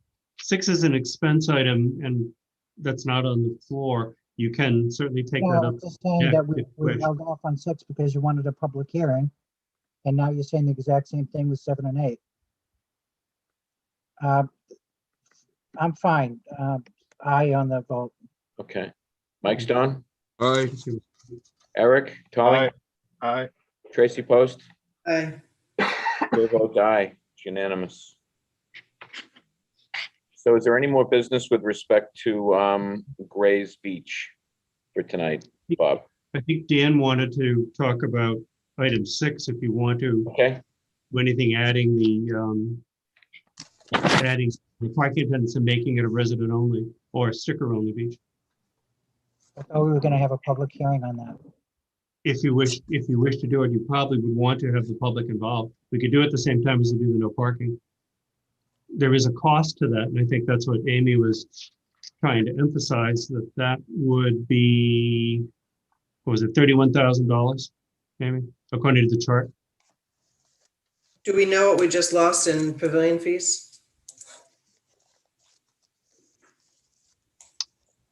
Amy, do you know? So, I mean, I haven't done the math, but they pay $110 with no limit. So say we have, you're talking $220 a weekend, times 10. 14. What was that, Pat? It's usually about 4,000. Yeah, so. Amy, do you have any idea how much revenue you'll pick up with stickers in the parking? That's a really tough one to call just because we don't know what the percentage would be stickers and what would be paid. Jeff, if you want to speak to that, that'd be a tough call to make though. Yeah, I think we can commit to the next meeting you have, trying to come up with an estimate, but just like Amy said, it's going to be ballpark at best based upon other parking maybe, but we have no history here, so it's hard to come up with an accurate number. So Dan, your recommendation, as I understand it, is to have a public hearing at Yes, so I make a motion that we have a on public that, hearing right. on. Public that- meeting. But my understanding is that wouldn't necessarily mean that just by voting for having a public hearing on it, that we actually support the idea. You're looking for public comment, and public feedback on that proposal. Is that correct? Yes. I'd second that. Okay. So we got a motion and a second. Any more discussion on that item? All right. Hearing none, roll call vote. Dan Horgan, Aye. Mike Stone, Aye. Tracy Post, Aye. Eric Tolley, Aye. Mark Forrest, aye. Very good.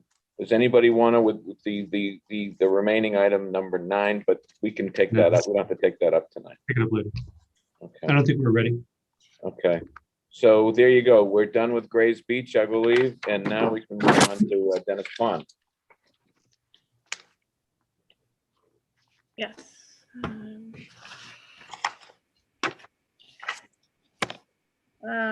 So Dennis Pond, we don't have obviously nearly as much compared to Gray's, but essentially some of the same issues with most of it being illegal parking along the road there, non-permitted cars using the beach, and again, lack of enforcement. And I think if Frank is still on, he can kind of speak to that, but obviously they got a lot of calls.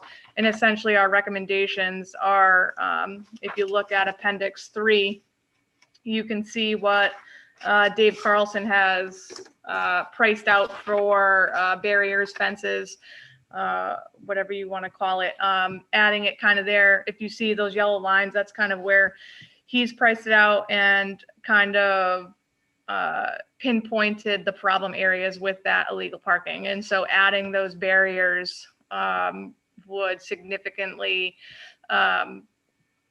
change that. So obviously they wouldn't be able to park there. So, and then that obviously comes with the enforcement of the aforementioned detail from the police that they're splitting their day between Gray's Beach and Dennis Pond on those Saturdays and Sundays.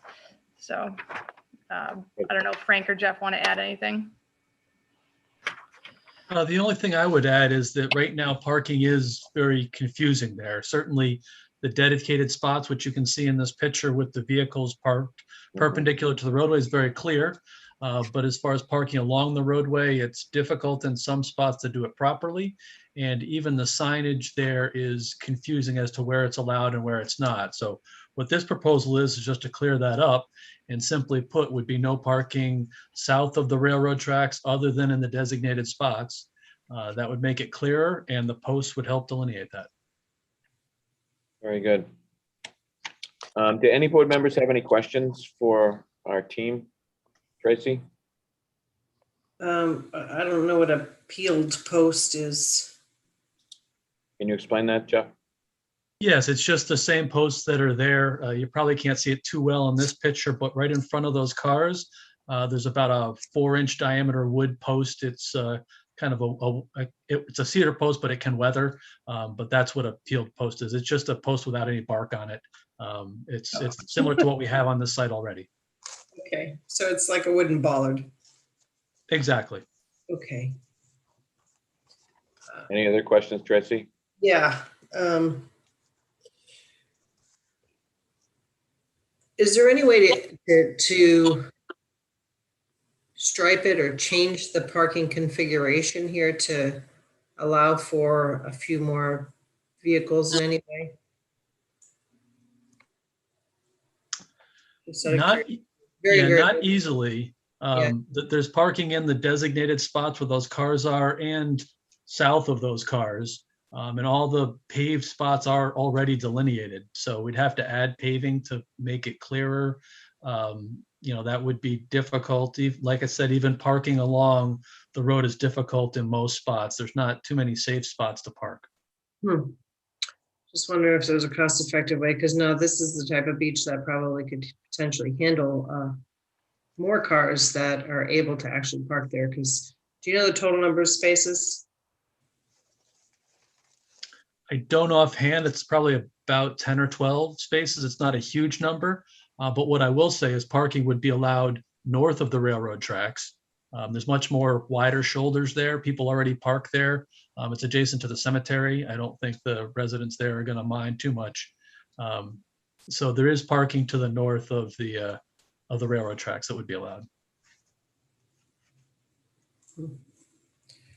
We must also be reminded that the parking there is limited to residents with children of a certain age, which complicates matters down there.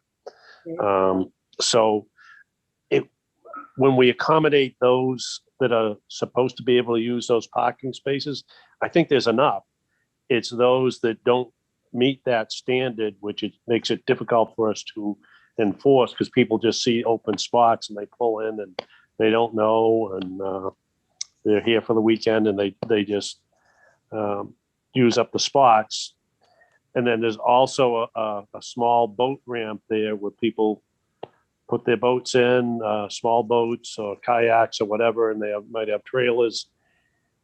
And that complicates things as well, as they're out there fishing and they want to put their boat somewhere. It's really problematic there as well. And Jeff spoke earlier about the signage. You go down there, every officer has a different opinion of what's parking is okay and what isn't. It's really confusing. That needs to be cleaned up, and some of it probably by regulation, I'm guessing. Well, I don't see any regulation as a recommendation, so I'm curious what needs. Can you elaborate on that? Do you think there's some regulation can you clarify what you mean by there's some regulation we might have to change? Well, the no parking and parking areas are designated, were designated some time ago by Selectmen. But if you look at where they are, it's probably wiser to eliminate some of the confusion by defining exactly where those spots are, or just getting rid of some of the parking on one side or the other. It takes a little bit of, it shouldn't be that hard to work out if we just look at it. And Jeff probably already looked at, where we can put some barriers to prevent some of this, but the signage certainly would be corrected. And then if the regulations match the signage, that would be obviously very, very good. And right now, I'm not certain that it does. I see. So before we implement this, we may need to check the signage to see that it conforms with the regulations that have been established on this. Yes, exactly. You get that, Jeff and Amy and Bob? Yeah, I think what the chief is trying to say is that there's actually some areas on the east side of the road where parking is allowed by the regulations that are currently in place. And our recommendation is to eliminate that parking. So you'd need to have a hearing on that to do so. It's not a lot of spaces, and like the chief was saying, it would clear it up for the officers, because it would be no parking on that east side versus you can park in this area, but not this area. It is very confusing right now, but our recommendation is to just have no parking there, which would be a regulation change. So in order to implement that, we have to go through that process of doing that. So if the board were to support the recommendations that you'd laid out here, we want to make that clear that it's like in the prior set of recommendations, that it would be going forward with that process. Correct. Okay. Yes. I'm just going to go around the board. Tracy, did you?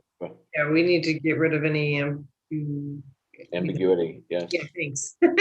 I'm curious how many, I'm surprised to hear the chief say that it's mostly non-sticker, because I know when my son was young, I used to bring him there and all the cars that were parked there had stickers and it was so difficult to find a spot. Do we know how many of those youth stickers have been issued? We can get that for you. The clerk's office has that information. I don't have it off the top of my head. Okay, thanks, Jeff. I'd be interested to know if what we even have for spaces there is enough. I suspect it's probably not on some days. But, you know, I'm sure there's a lot of variables about that. Again, I think that a lot of this can be done by somebody other than the police. I respect the chief, and I just think we've never tried it before, so we don't know. I obviously think authority is important, but I think that we should consider still looking at a parking enforcement person to be doing this. That's just me. Thank you. Thanks, Tracy. Eric, any comments? No, thank you. Okay, Dan, any comments, concerns? I guess my question is this going to require a public hearing as well if we're going to be changing Yep, regulations? it will. So if we vote for the recommendations, there'll have to be a hearing on that. Okay. There'll have to be a meeting on it. It'll be posted. It won't be a public hearing advertised and all that. It's just like the last one, public meeting. I mean, an item on the agenda where you'll have to vote. And we can try, I'd like to try to do that the same night, which will probably be the 30th of I March. just have one other quick question. Go ahead, Dan.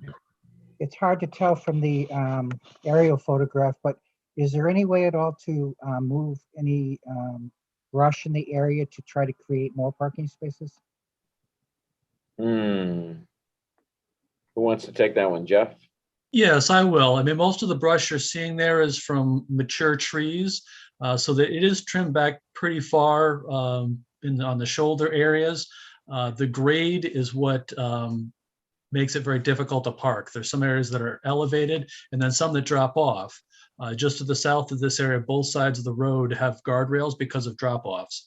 So it's just the terrain doesn't allow for much expanded parking. Okay, thank you. Okay, that's good. Mike, did you have any questions at all? Oh, I'm all set, thank you. That's good. So do we have a motion to adopt these recommendations on Dennis Pond as presented? So moved. We have a second? Second. We have a motion and a second. Any discussion? Hearing none. All those in favor, roll call vote. Dan Horgan, Aye. Mike Stone, Aye. Eric Colley, Aye. Tracy Post, Aye. chair votes aye. Unanimous.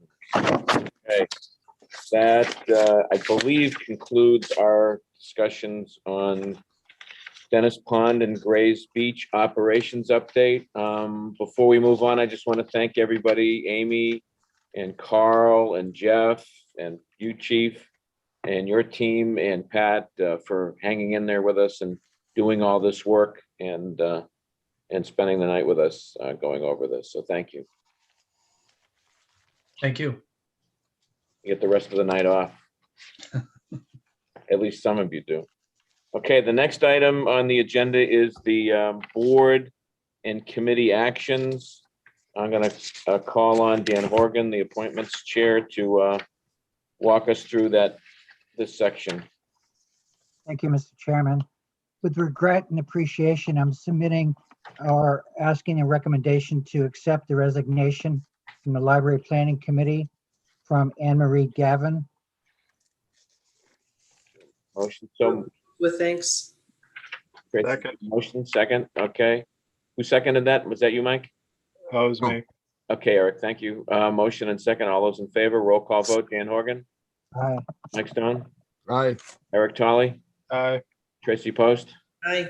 chair votes aye. Does that conclude? Recommendation, Mr. Chairman, to reappoint Mr. George Perkins as a regular member to the Water Resource Advisory Committee. The appointment is for a one-year term to run through March 2022. I'll move that appointment. Second. Any discussion? Hearing none. Roll call vote. Dan Horgan, Aye. Mike Stone, Aye. Eric Tolley, Aye. Tracy Post, Aye. chair votes aye. So the Thank you, next Mr. Chairman. item, are you done, Dan? Yes. Yep. Okay, thank you. The next item on the agenda is the approval of minutes. So I'm just going to ask any board members if they have any additions or edits to the February 16th minutes. I move February 16th and February 23rd minutes as printed in the packet. Second. Okay, any discussion?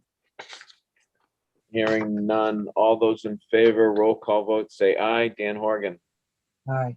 Mike Stone, Aye. Eric Tolley, Aye. Tracy Post, Aye. chair votes aye. And now we do have a packet, I believe, Bob, of literally Yes. minutes from a number There are of, These are a packet of executive sessions minutes from mostly 2019 and 2021, who I looked at them. It looks to me as though they can be approved and released. There is one, which you'll get to on August 11th, which you could approve but hold. In addition to that, there are minutes from 2018, which I've reviewed, and I've sent those to council because there are some issues I want to be very clear that you could release them. Those are not on the agenda tonight, but will be on the agenda in a week. Which is the one that you recommended we hold? Because I had a question. That would be the last one.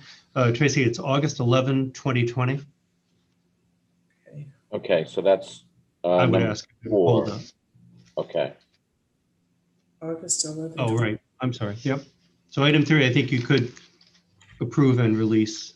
Okay, all I of think that there's one that I have a question about and I need to find. Okay. It had to do with, we'll see the date, and Mike, Mike could probably look at it and see whether it's okay. But, it had to do with, I don't know if I even want to say, hold on. I'm sorry, I should have had this written down in advance. April 2nd, 2020. I'm not sure that that is completely resolved. I just want to make sure.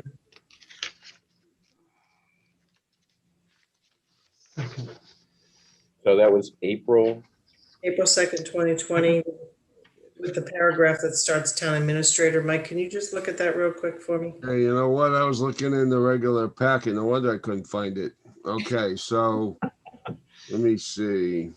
Is that the email of March 14th? With the It was in the executive same session? email. So what's the date on that? April 2nd, 2020. April 2. I got April. Oh, that's. Oh, I see what you mean. Yeah. You could hold that. I did not ask council for advice on that particular item. There was a grievance filed after I came back. I did see one. So why don't we hold that and I can check. Thank you for picking that up. I didn't remember that. What was the date? April what? April 2nd. 2, April 2, Okay, 2020. I got it. The one that So starts you- with town administrator, Mike. The one, okay. You could approve and hold that one then, if that's okay. Thank you, Tracy, for doing that. So that's an approve and hold. Yeah, I think we I think that should. would be just, and I'll check that out. I think I'd that- rather be safe. I think that should be a hold. Yeah, there's a mistake that I noticed on the May 4th, 2019. It's a small error, but it's at the May bottom. This is May 4th, 2019 executive session. Mhm. The reference at the bottom where there's a discussion about CPC funding, that should be NRCS, not NCRS. So that needs to be corrected. We can make the change, That but would- you could approve it subject to that change if you wish. Yep. Okay. So do I have a motion for the approval and release of the executive session minutes we just discussed? So Except for April 2, 2020. hold. Okay, we've got a motion. Do we have a second? Second. Thanks, Mike. Any more discussion? Hearing none, all those in favor say aye. Roll call vote. Dan Horgan. Chairman, I can only vote aye on meeting minutes from November 10th, 20 on. And Okay, I vote aye on those. okay. And the other ones you abstain. Abstain. Okay, very good. Eric Tolley, Aye. Tracy Post, Aye. Mike Stone, Aye. chair votes aye. Carries. I do think we need to have a motion on the approval and hold for August 11th. Is that correct, Bob? And April 2nd. And April Need 2nd. to approve and hold both of those, please. Okay. Do we have a motion? So moved. Do I have a second? Second. Okay, we have a motion and a second. Any more discussion? Hearing none, all those in favor say aye. Roll call vote. Mike Stone, Aye. Tracy Post, Aye. Eric Tolley, Aye. Dan Horgan, Aye. chair votes aye. Okay. Okay, I lost the agenda again. This is the second time it's happened tonight. There's so much paper floating around here. I think you're in the upcoming agenda items Yes. in the packet. I think Thank the you. only changes that I'd suggest is on March 30th, we'd have the Center Street and and Dennis Pond parking. I Okay. should be able to have Yep. that done. I do not believe that we're going to do the administrator's budget or the finance division. I'm talking to Ed Centio. He reminded me that the finance budget has not really changed from last year. And I think the Okay. standard we were going by, if there was a major change, we'd have them in, unless you'd like them in. So I was going to take those off. And we do have DHY update with Yep. Jeff Colby. Very good. Does anybody have any objection to taking out the finance budget presentation? Okay, hearing none. Okay. Good. Now, on the Comcast, Bob, when do we need to address, am I missing that? No, you're not. I thought that was imminent a while ago, and now in talking with your special counsel, Mr. Solomon, it's still not done. Okay, There's a formal process he informed me last week that we need to go through, where we put out an ascertainment, I think is the correct word, to Comcast. They send it back to us. He reviews it. There's also a lot of discussion going on internally with Mr. Solomon and Ed Centio and the IT department concerning the INET. And that's not done. Each week it seems like there's some new issue. So that's why it's not on the agenda. the INET, just to help me out here, because some of you, I'd like to talk about this in English. The INET, as I understand it, is the municipal network. Is that it?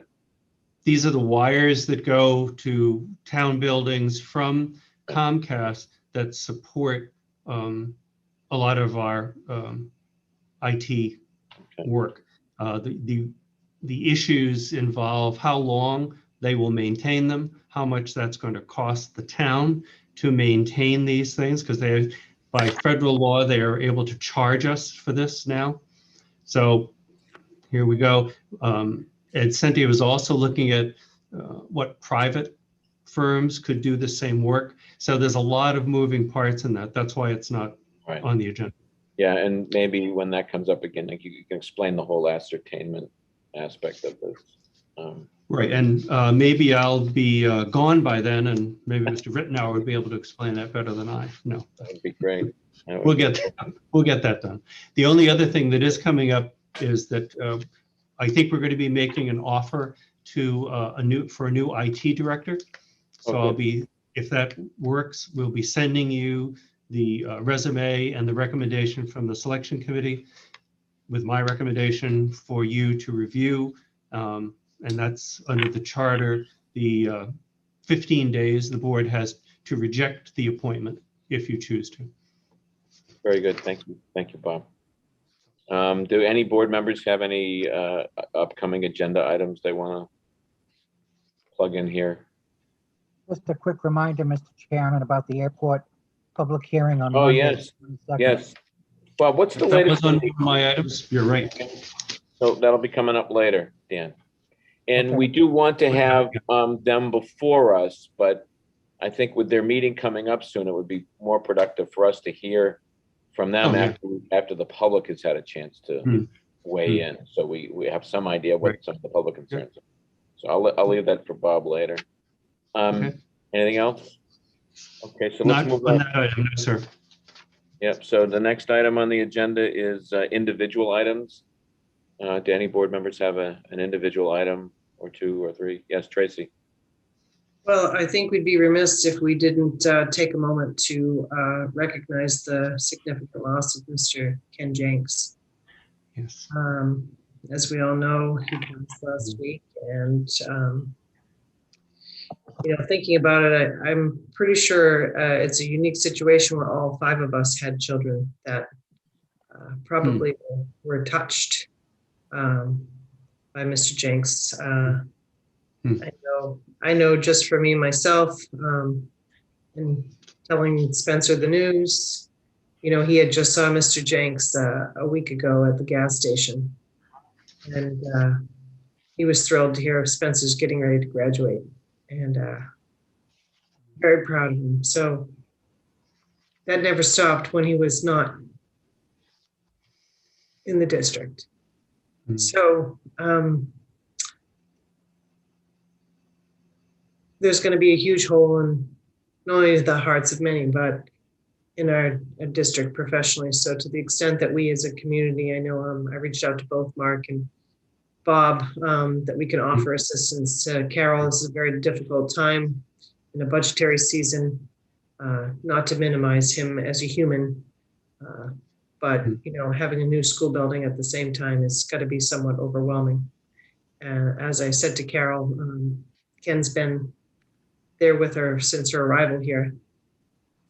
So, I just want to share our thoughts and prayers to everybody within the school community, our community at large, and his family. Thank you. Amen. Any other individual items by board members? Mr. Chairman? Yes, Mike Stone. First of all, Tracy, thank you for bringing that up. I agree with you. We'd be terribly remiss if we didn't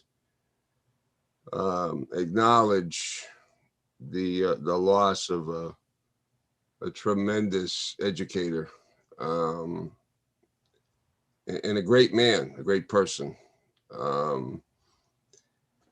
As Tracy said, we have all had kids that were taught by Ken Jenks. I know he was administrator as well, but I loved him as a teacher. And I remember when my daughter Leah had him in class, he would assign very provocative topics for the kids to research, like capital punishment and civil disobedience and things like that. And the great teachers, Einstein once said something to the effect that the highest form of knowledge is the knowledge you take away when you forget what you learned in school. And I think what he meant by that was if you have critical thinking skills and you're not just depending on recitation of facts, you have a true education. And I think Ken Jenks was that kind of teacher. My daughter wrote a beautiful essay about him. I don't recall what it was, but I think it was when she was going to college.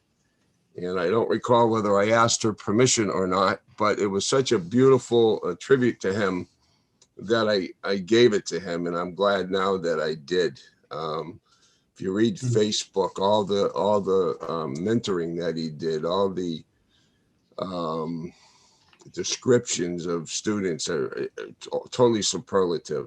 And I think the strength that he had as a teacher, and all the great teachers have it, is he reached kids. He knew how to reach kids and make them feel good about themselves and make them want to learn and make them feel secure in the learning environment.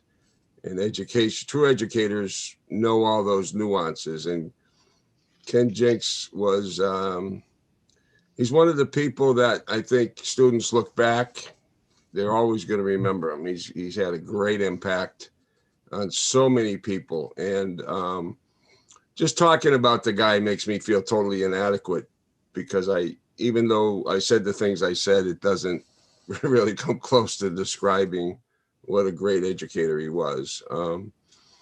The other person I'd like to acknowledge is Bob Lawton, who made the front page of the Cape Cod Times, ironically, on the same day that Ken Jenks did.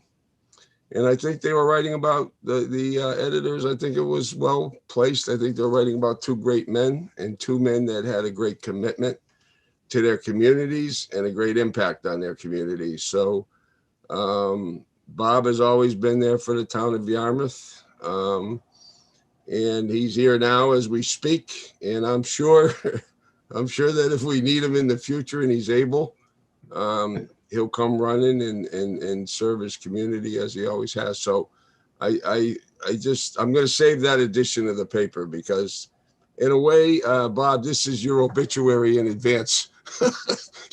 You got to read it in the paper while you were still here, but that was a great tribute and a great article. And it talked about not only the service you provided to the people in Yarmouth, but throughout the Cape and even at the county government level. So thank you. We're all proud of you and grateful for everything you've done for our community as well. Thank you, Mr. Well, Chairman. thank you for that, but I'm certainly not in the category of Ken. You're in a different field. I know, but I was kind of disappointed it was on the same page. I think Ken needed the headline, not me. So Well, he was a great man. Anyway. There's no question about that. But anyway, well, thank you. Is there anybody else that would like to have the floor? Dan or Eric? No. No, I think all the comments were, Eric, I see you lit up there. Eric, did you want to say something? Oh, no, I'm all set. Thank you. Okay, great. Well, your comments are all well said. So thank you. The next item on the agenda is the town administrator items. Bob?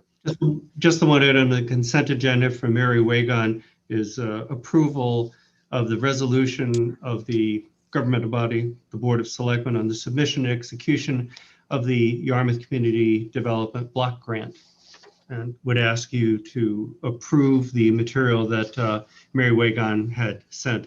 It's not a lot of money, but still $124,000. Well, thank you. Do I have a motion? Move this consent agenda. Second. Any discussion? Hearing none, roll call vote. All those in favor, Dan Horgan, Aye. Mike Stone, Aye. Eric Tolley, Aye. Tracy Post, Aye.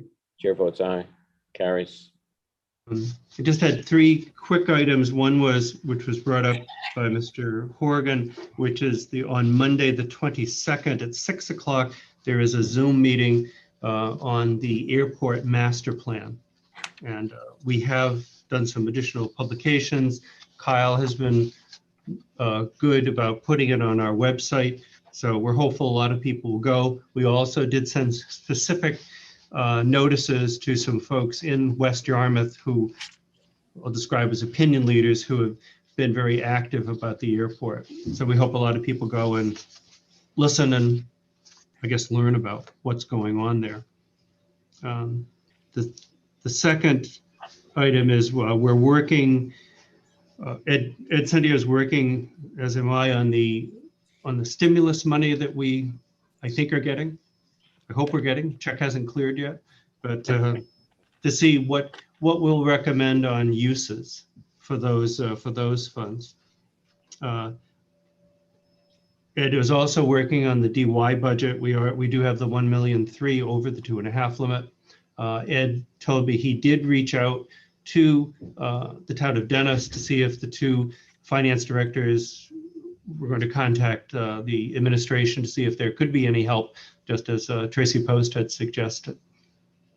And the last item that I had, just information that because of the mail service, there may be some people in the community concerned about getting their dump stickers, which is always a big issue. So Ed Centio has told me that if we start, as we start to get closer to 1st of April, when the stickers are due, we're going to put on the website, people can use the drop box at Town Hall or order online to get their stickers, and we will get them a receipt, which they can use to get access to the disposal area if the stickers have not arrived by mail.